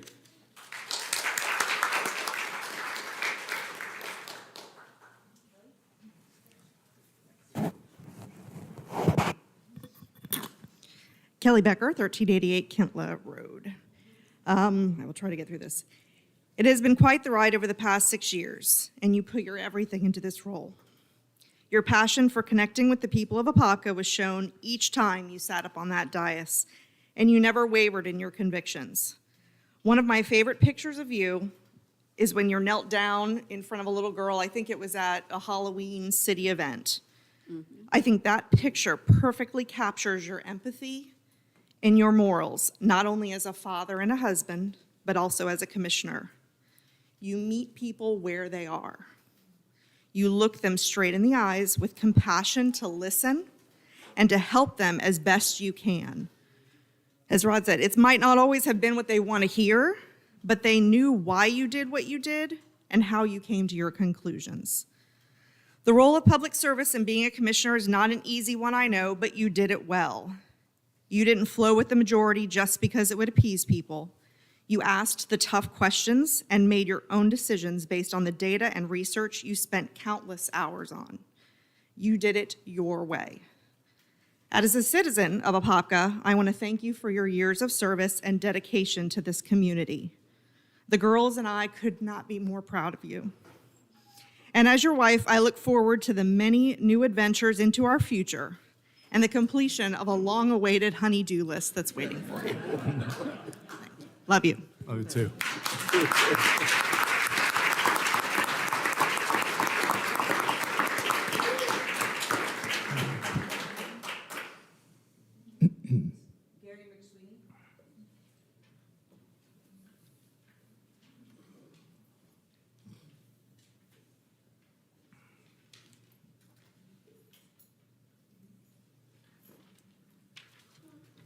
Thank you. Mr. Mayor, Commissioners, I'll be very brief, and my one sheet is going to be cut in half, okay, with the comments. Thank you for the chance to speak before you today, and I will be brief.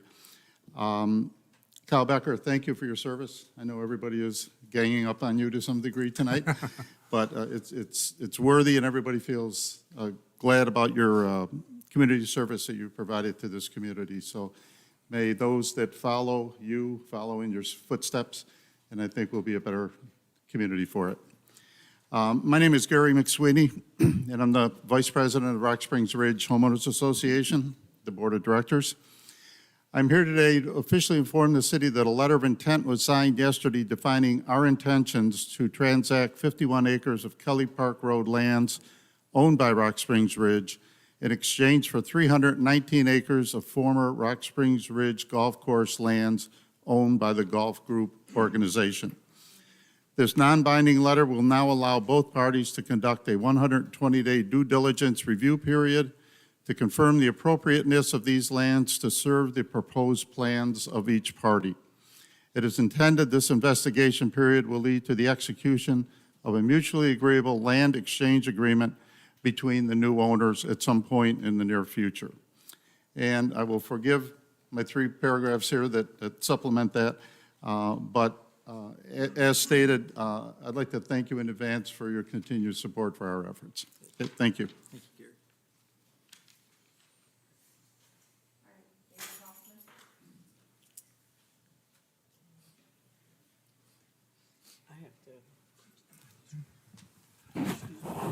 David Hoffman, Rock Springs Ridge.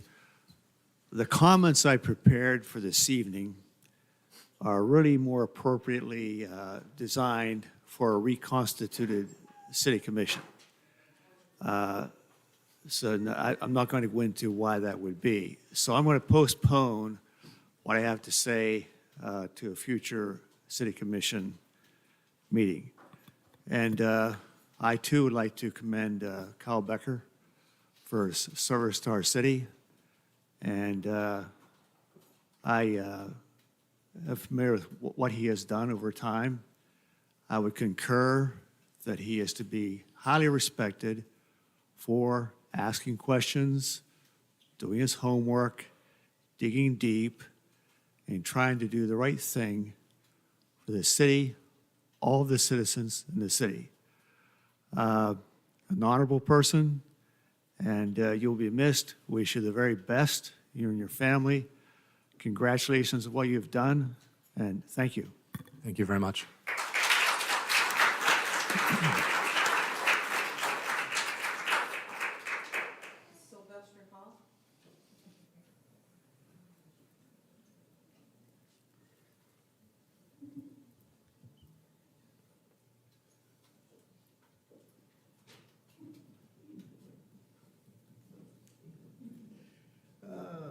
Oh, happy day. Good evening, Mayor and Commissioners. My name is Sylvester Hall, 3091 Rolling Hills Lane. Oh, jeez. I hear you back there, Rod. Commissioner Baker, 6 years ago, I got a phone call from a friend that said, hey, man, I got a buddy of mine running for city commissioner over there. I want you to get behind him and give him your support. So at that time in my household, I had 5 votes. So I said, okay, let me check this guy out. And so as a father, watching his daughters, we watched from afar. And that's what I did. I watched from afar, watching how you conduct yourself, how you carry yourself. And it was a beautiful experience for me. I never thought I'd be gaining a friend for the rest of my life. So I want to say to you tonight, thank you. I got a small slide presentation because it says, pictures are worth 1,000 words. And so here, look at that smile. Look at that smile. When I got to know you a little bit better, move in a little closer from watching from afar, and join you for running for mayor for the city of Apopka. I had a chance to interact with you, your beautiful family, your beautiful daughters. I have 3 beautiful daughters also, so I can understand our struggles, our pain. But it was beautiful watching you juggle, serving the community, because that's the greatest gift we can do, serve the community. And we don't have enough people wanting to serve. Everybody's looking to lead, nobody wants to serve. And so that's a great gift that you have, and you're sincere with that gift to serve the community. Kelly, thank you for your sacrifice. Thank you for letting people in and out. And thank you for the beautiful job you do raising your family and keeping that balance there and allow him to give so much of him to us. We thank you for that. Up.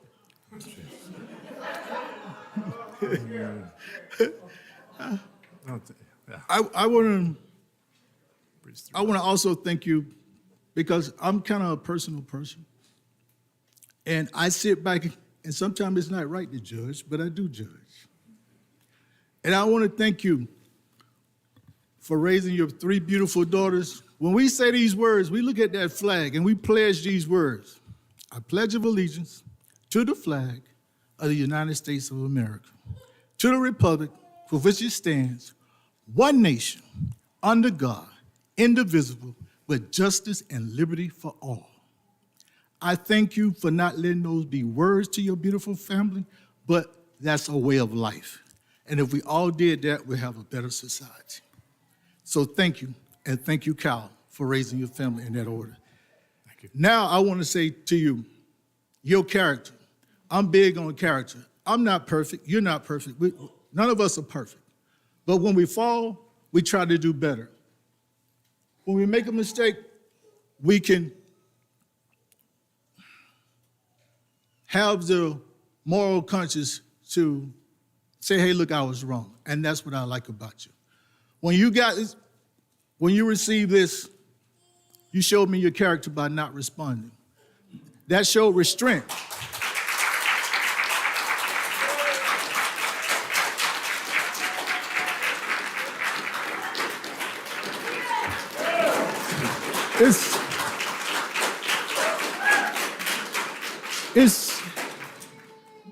I admire a guy when he get hit once and he restrained himself.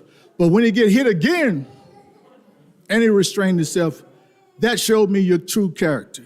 So I say thank you for showing me that principles matters. Thank you for showing me that what you do here on the city council board, every city council meeting, showing me that procedures matters. Thank you. Thank there. you for Appreciate it. showing me that Sylvester. integrity matters. Thank you for showing me that leadership matters. Thank you for showing me that responsibility matters. Thank you for showing me that accountability matters. Thank you for showing me morals matters. Thank you for showing me that laws matters. Thank you for showing me that ethics matters. And last but not least, thank you for showing me the things that you understand about character.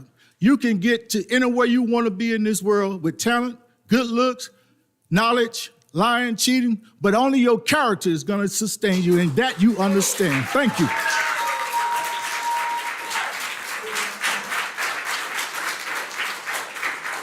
Who's next? To your beautiful daughters, one day in school, somebody going to ask you to do a report on your hero. Make sure your dad be the first one on that list.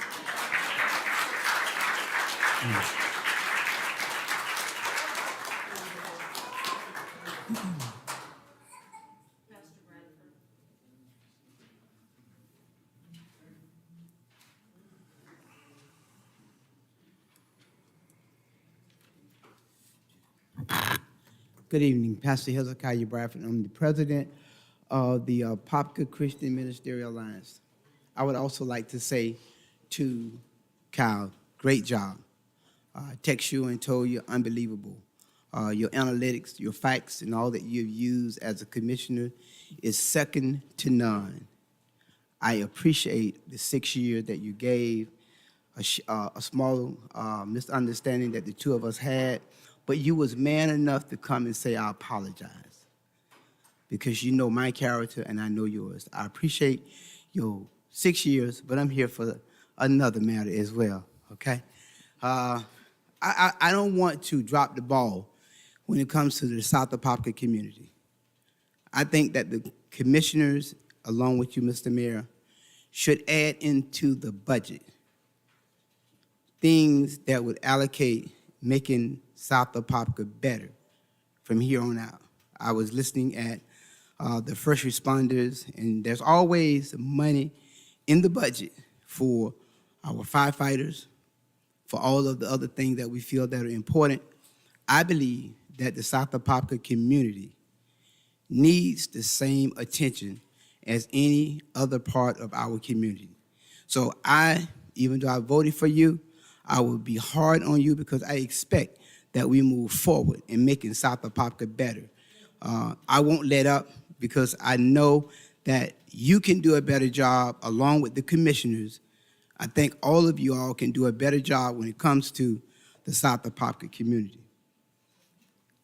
I want to thank you all for how y'all constantly work with the South Apopka Ministerial Alliance, but I'm here tonight on behalf of the Apopka Christian Ministerial Alliance. We will be celebrating the National Day of Prayer on May the 5th. Apopka has one of the greatest mayor prayer breakfasts out of all of the cities around. We have dignitaries come from all across the state to be a part of what we do at the VFW, the Apopka Community Center. We have what we call a real prayer breakfast. The doors will be opening at 6:30 a.m. I would like to say to anyone here that if you don't have a table, would like to have a table, the tables will be going for $400, $700, and $1,200. So we want you to be a part of it because we know, regardless of what we do in our community, if there is no prayer, there's not going to be anything answered. So I would hope that the churches, Christians everywhere, pastors are praying for our leaders because y'all need prayer. The job that you all have, you need prayer. There's no way that you can do what you're doing without God's help. So we will be praying for you. I would also like to ask that, I'm sure y'all have some funds available, discretionary funds that y'all may want to be a part of what we're doing with the prayer breakfast. So I kind of like expect all of the commissioners to call me, text me, and be a part of what we're doing. My job is not your job. My job is to continue to pray for everyone. I'm going to love my enemies and all of those. I'm going to pray for those that despitefully use me.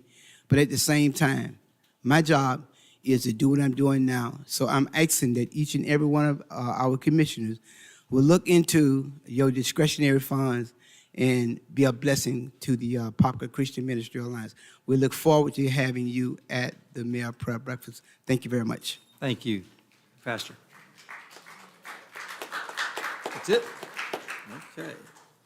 All right. We got the consent agenda. We've got 5 items on the consent agenda. Anybody need to pull any of those items? If not, look for a motion to approve the 5 consent agenda items. So moved. Got a motion by Commissioner Becker, Second. second by Commissioner Velasquez. All those in favor? Aye. Aye. All opposed, motion carries unanimously. Public hearing ordinance resolution number 2022-19.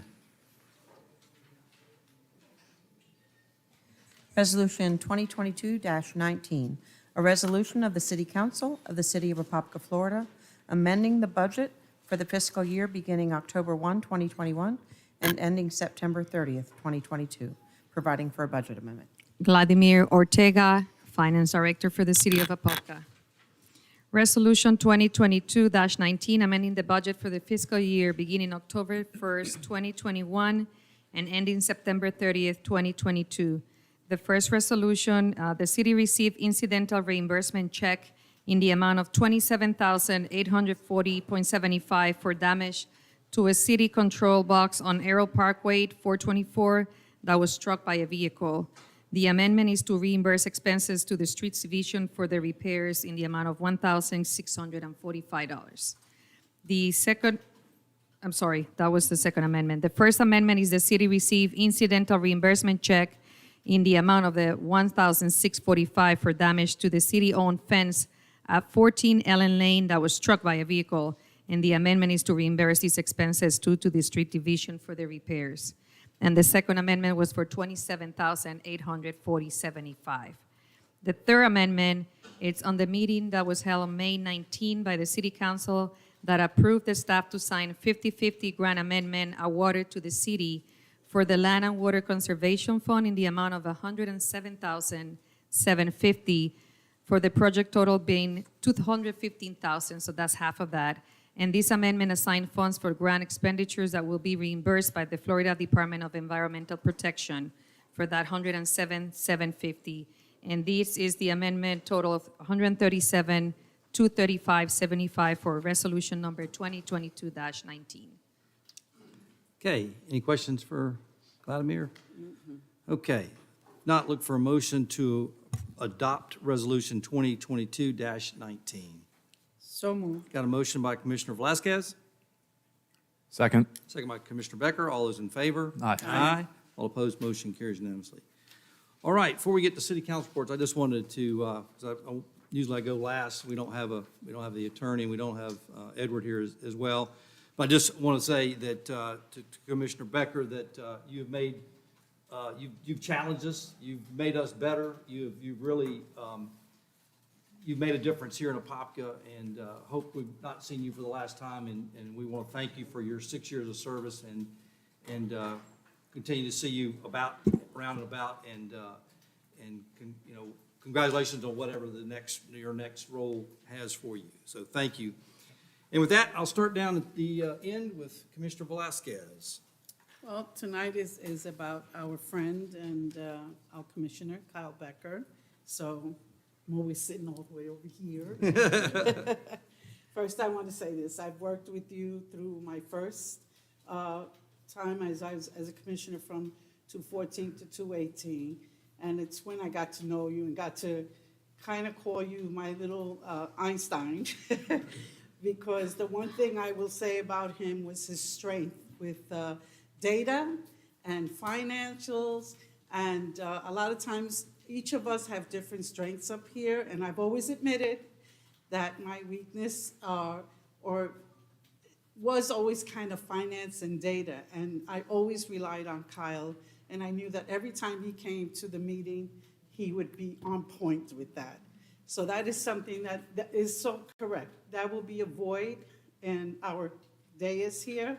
And I hope, where's Commissioner-elect Nick Nestor will kind of fill that void a little bit. But on a kind of a personal note is that you have been such a mentor, a friend, and the most important thing for me, always being the only female up here, was the respect that you gave me. I was always your equal. Thank you.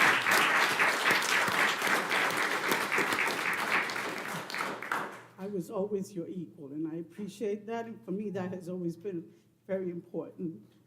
But the best part will be is after the 26th, we can be friends and go out and talk, and I can really tap upon him, and I appreciate that so much. But thank you, and every event that I've ever attended, and many of you know I go to just about everything, Kyle has always been there.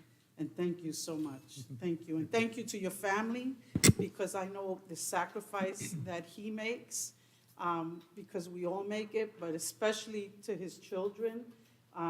He juggled and always made sure that he was there for each and every one of you. And so I'm going to kind of just say, whenever you have to write about a leader, make sure it's your dad.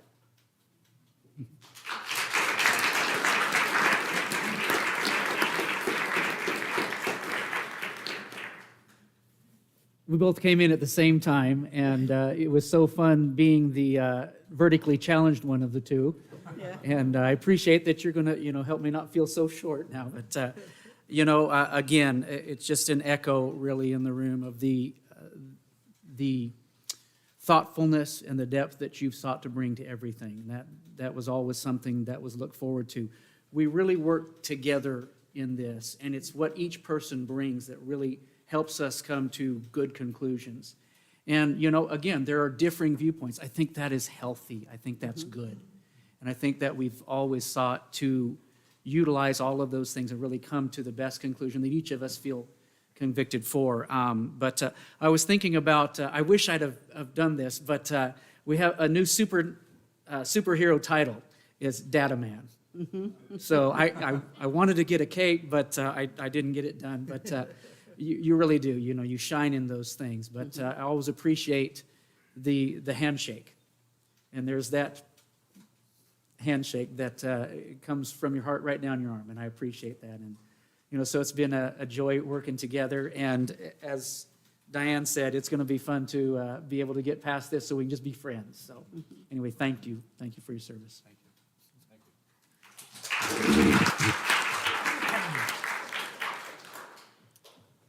Well, Commissioner Becker, I think I'm the one that has the least amount of time to have been able to serve with you.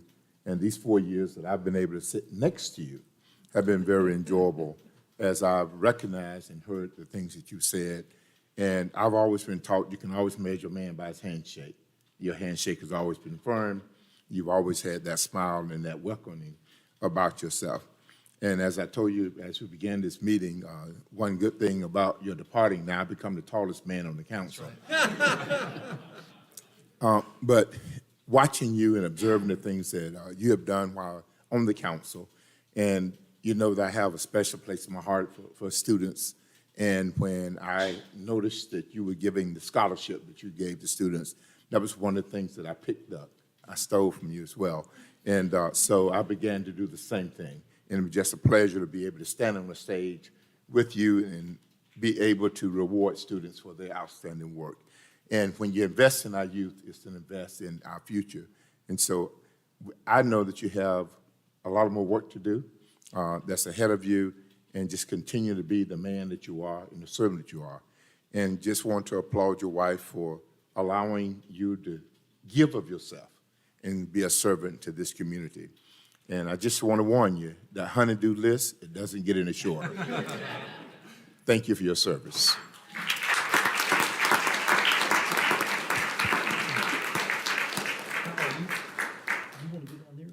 I'll just do it up here. I told Lucy that she can come and sit on my lap and close it out with me.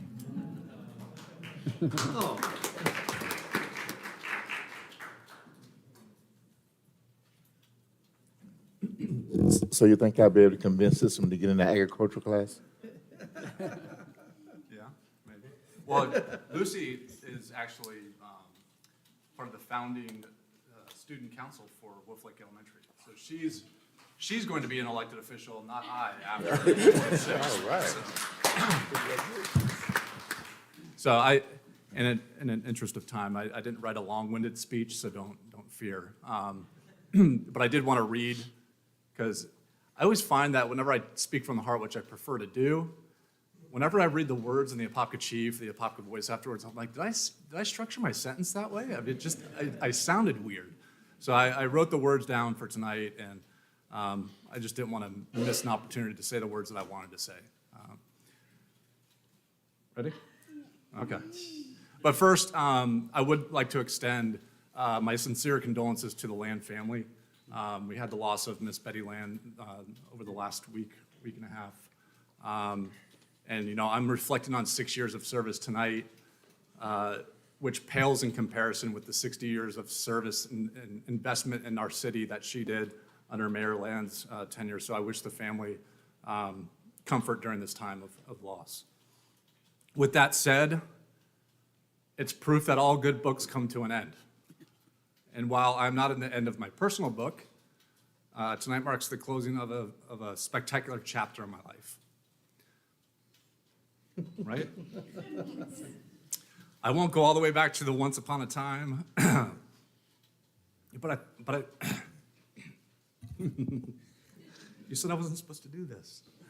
But I think it's important to highlight this chapter and thank those that helped me write it. First and foremost, my family. My wife, Kelly, has been the perfect partner during this journey, a calming presence when I had concern, an encouraging voice when I was discouraged.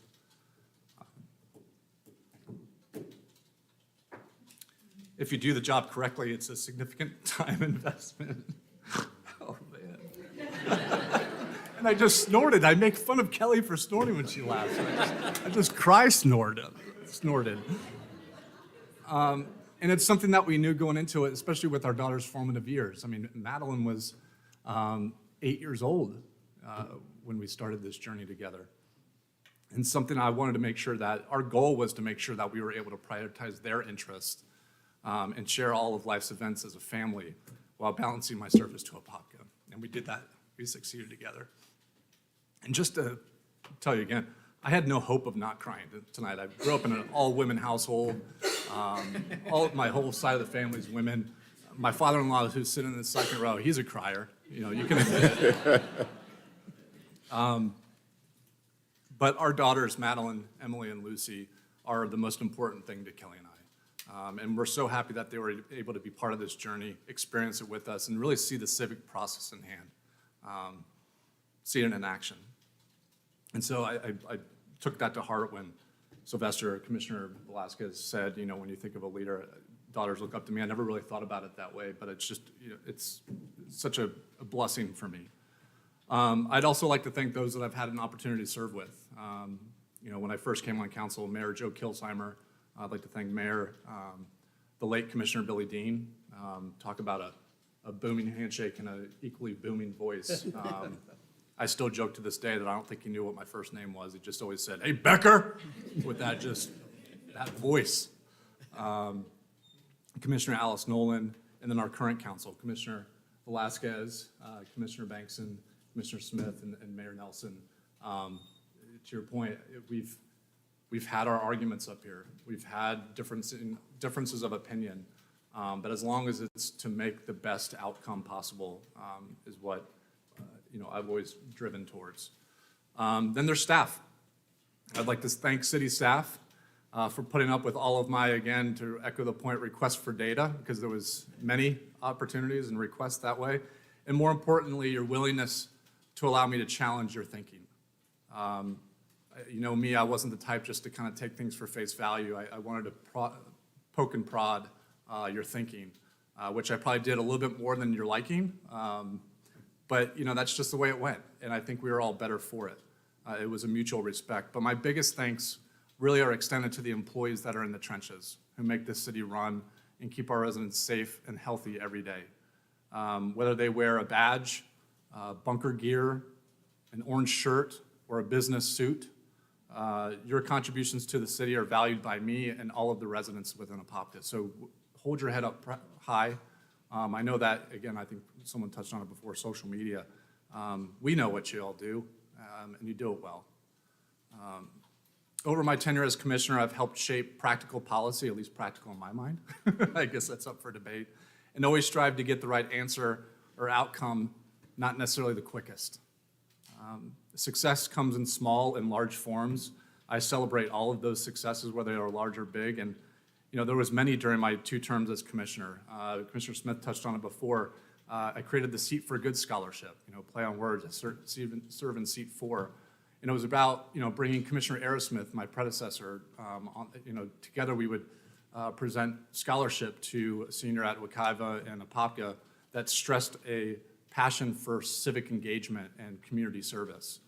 I started the Family Portrait Day. It's an annual event where, you know, I was trying to think of something different to do for our families within the city of Apopka.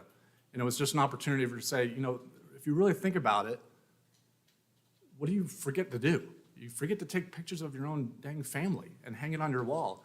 And if people with means forget to do something like that, people without means certainly aren't doing it, and your family is the most important thing to you. And so what we did is we, you know, would schedule 30 families to come out, hire a professional photographer, take pictures of the families, and then provide them a free matted frame print for the holidays. And I'll never forget, speaking of crying my eyes out, the very first person who received one of those prints wasn't able to come to the day to pick up the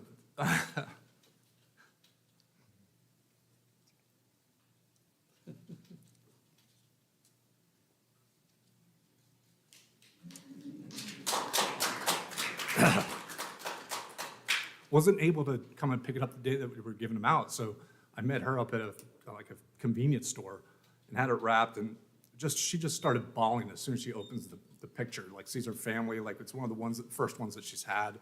And it was just so rewarding. It's just something as simple as that.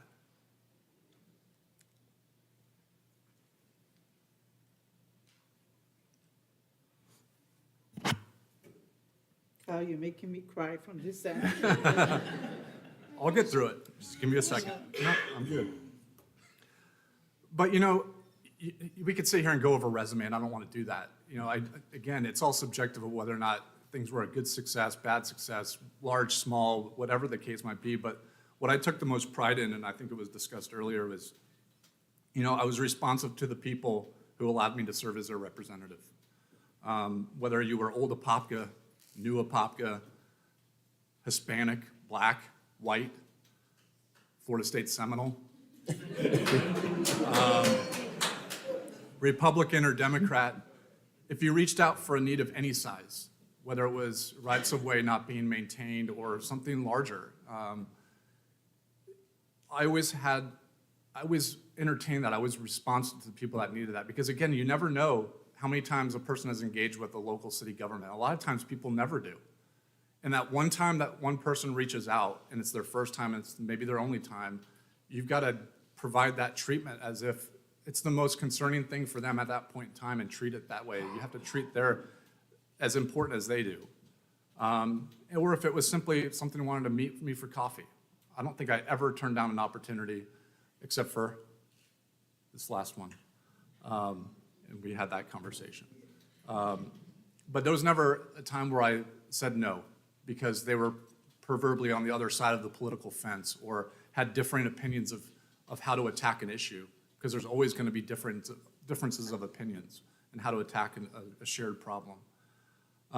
But because of that responsive nature and having those meetings, those one-off coffees or lunch, I met so many great people along the way as a result. They helped shape my opinions of things, how I looked at a problem. Because again, as a commissioner, we get the lead-in packets on a Friday. It's a mad dash to Wednesday. Each one of us has to kind of look at the problem on our own. We can't sit there and huddle. So sunshine laws preclude that. But each of us is looking at the issue our own way with our own worldviews baked into it. And when you meet with more and more people that have alternate points of view as you do, it helps you get a better understanding. And there's always going to be several ways to attack a shared problem. And responsiveness should be, and as going forward, it should be a non-negotiable expectation of the people that you elect to represent you. Again, your local representatives are the ones that are going to have the most high touch with you individually. They're the people that, and all credit to the mayor, they're the people knocking at your door during election time. It's the people that you can come and shake hands at the dais in city council chambers. That's the most important, not to blow an ego trip up here, but just local officials are your most important door and window into your everyday lives in terms of politics. I mean, I hesitate to, I always find it funny when people say, well, I'm not a politician. The politicians that say that, or the people that are seeking elected office. No, you are. I mean, by definition, you're a politician. But politics can be worked in a very positive fashion, and that's being responsive. It's actually doing the things that should be getting done. And that's just so much what we need. But just to wrap it up, I've grown so much as a person, as a man, as a father. Again, we've missed some things here and there with the girls, but for the most part, we've been able to take family vacations together. We've been able to be at all the events that our daughters have been at, and Kelly and I are just such great time management of our schedules and doing what I signed up to do for this job, but at the same time, being a family unit that's very, very strong. And we're so blessed because of that. And I've made lifetime friendships. I see so many people around this room that, when I walk out the door tonight, it's not going to be the last time we see each other. I see a lot of people I go to church with. I see a lot of people that I just see around the community. And I'm going to stay involved. I may not be at the 1:30 meetings because I've got my day job, but I'll certainly be at the night meetings. As my chapter closes and Commissioner-elect Nick Nesta's chapter opens or begins, I just wish you so much success because you're going to come and sit in the seat and do things Nick style, and that's going to be different. The rest of the council is going to calibrate to your style, but you're going to bring something that I couldn't offer. I don't know what that is, but you're going to bring that to the table, and you're going to have a uniqueness about you that you're going to be able to take this city even further than I was. So we have a great legacy, with Commissioner Aerosmith serving in the seat for almost 40 years, so 39 years. I mean, holy cow. 6 years, and I'm trying to do the math, multiply, carry the 40 years. 6 years for me, and who knows what your story is going to be. But I wish you all the success. I'm here for you whenever you need it. And I just wish you all the best. And I wish this council the best. I wish our city the best. and all the families that live in it. So thank you so much. I appreciate it, and sorry for crying so much.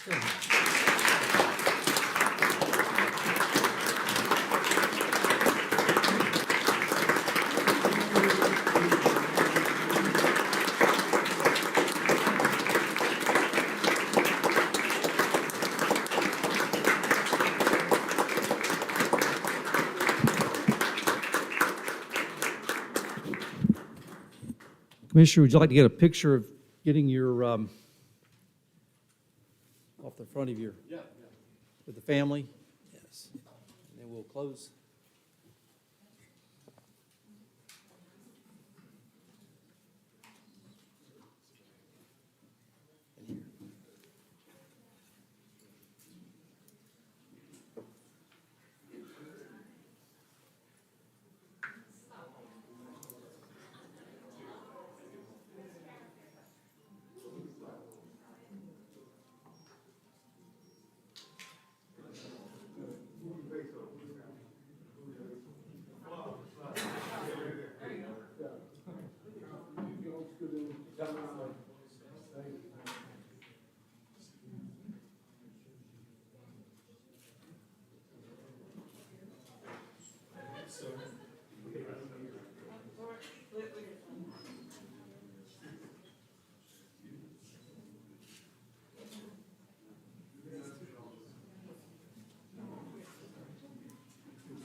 Can we have one picture with the council? Sure.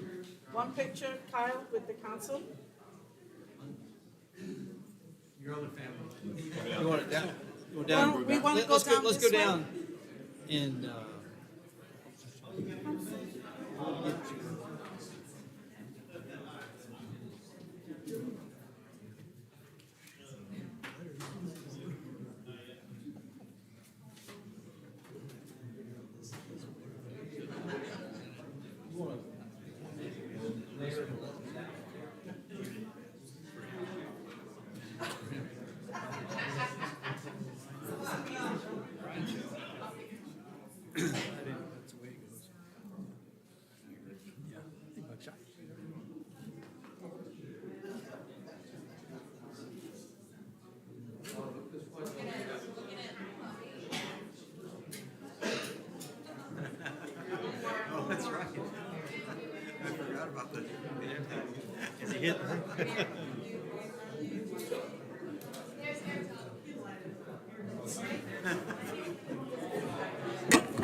meeting adjourned.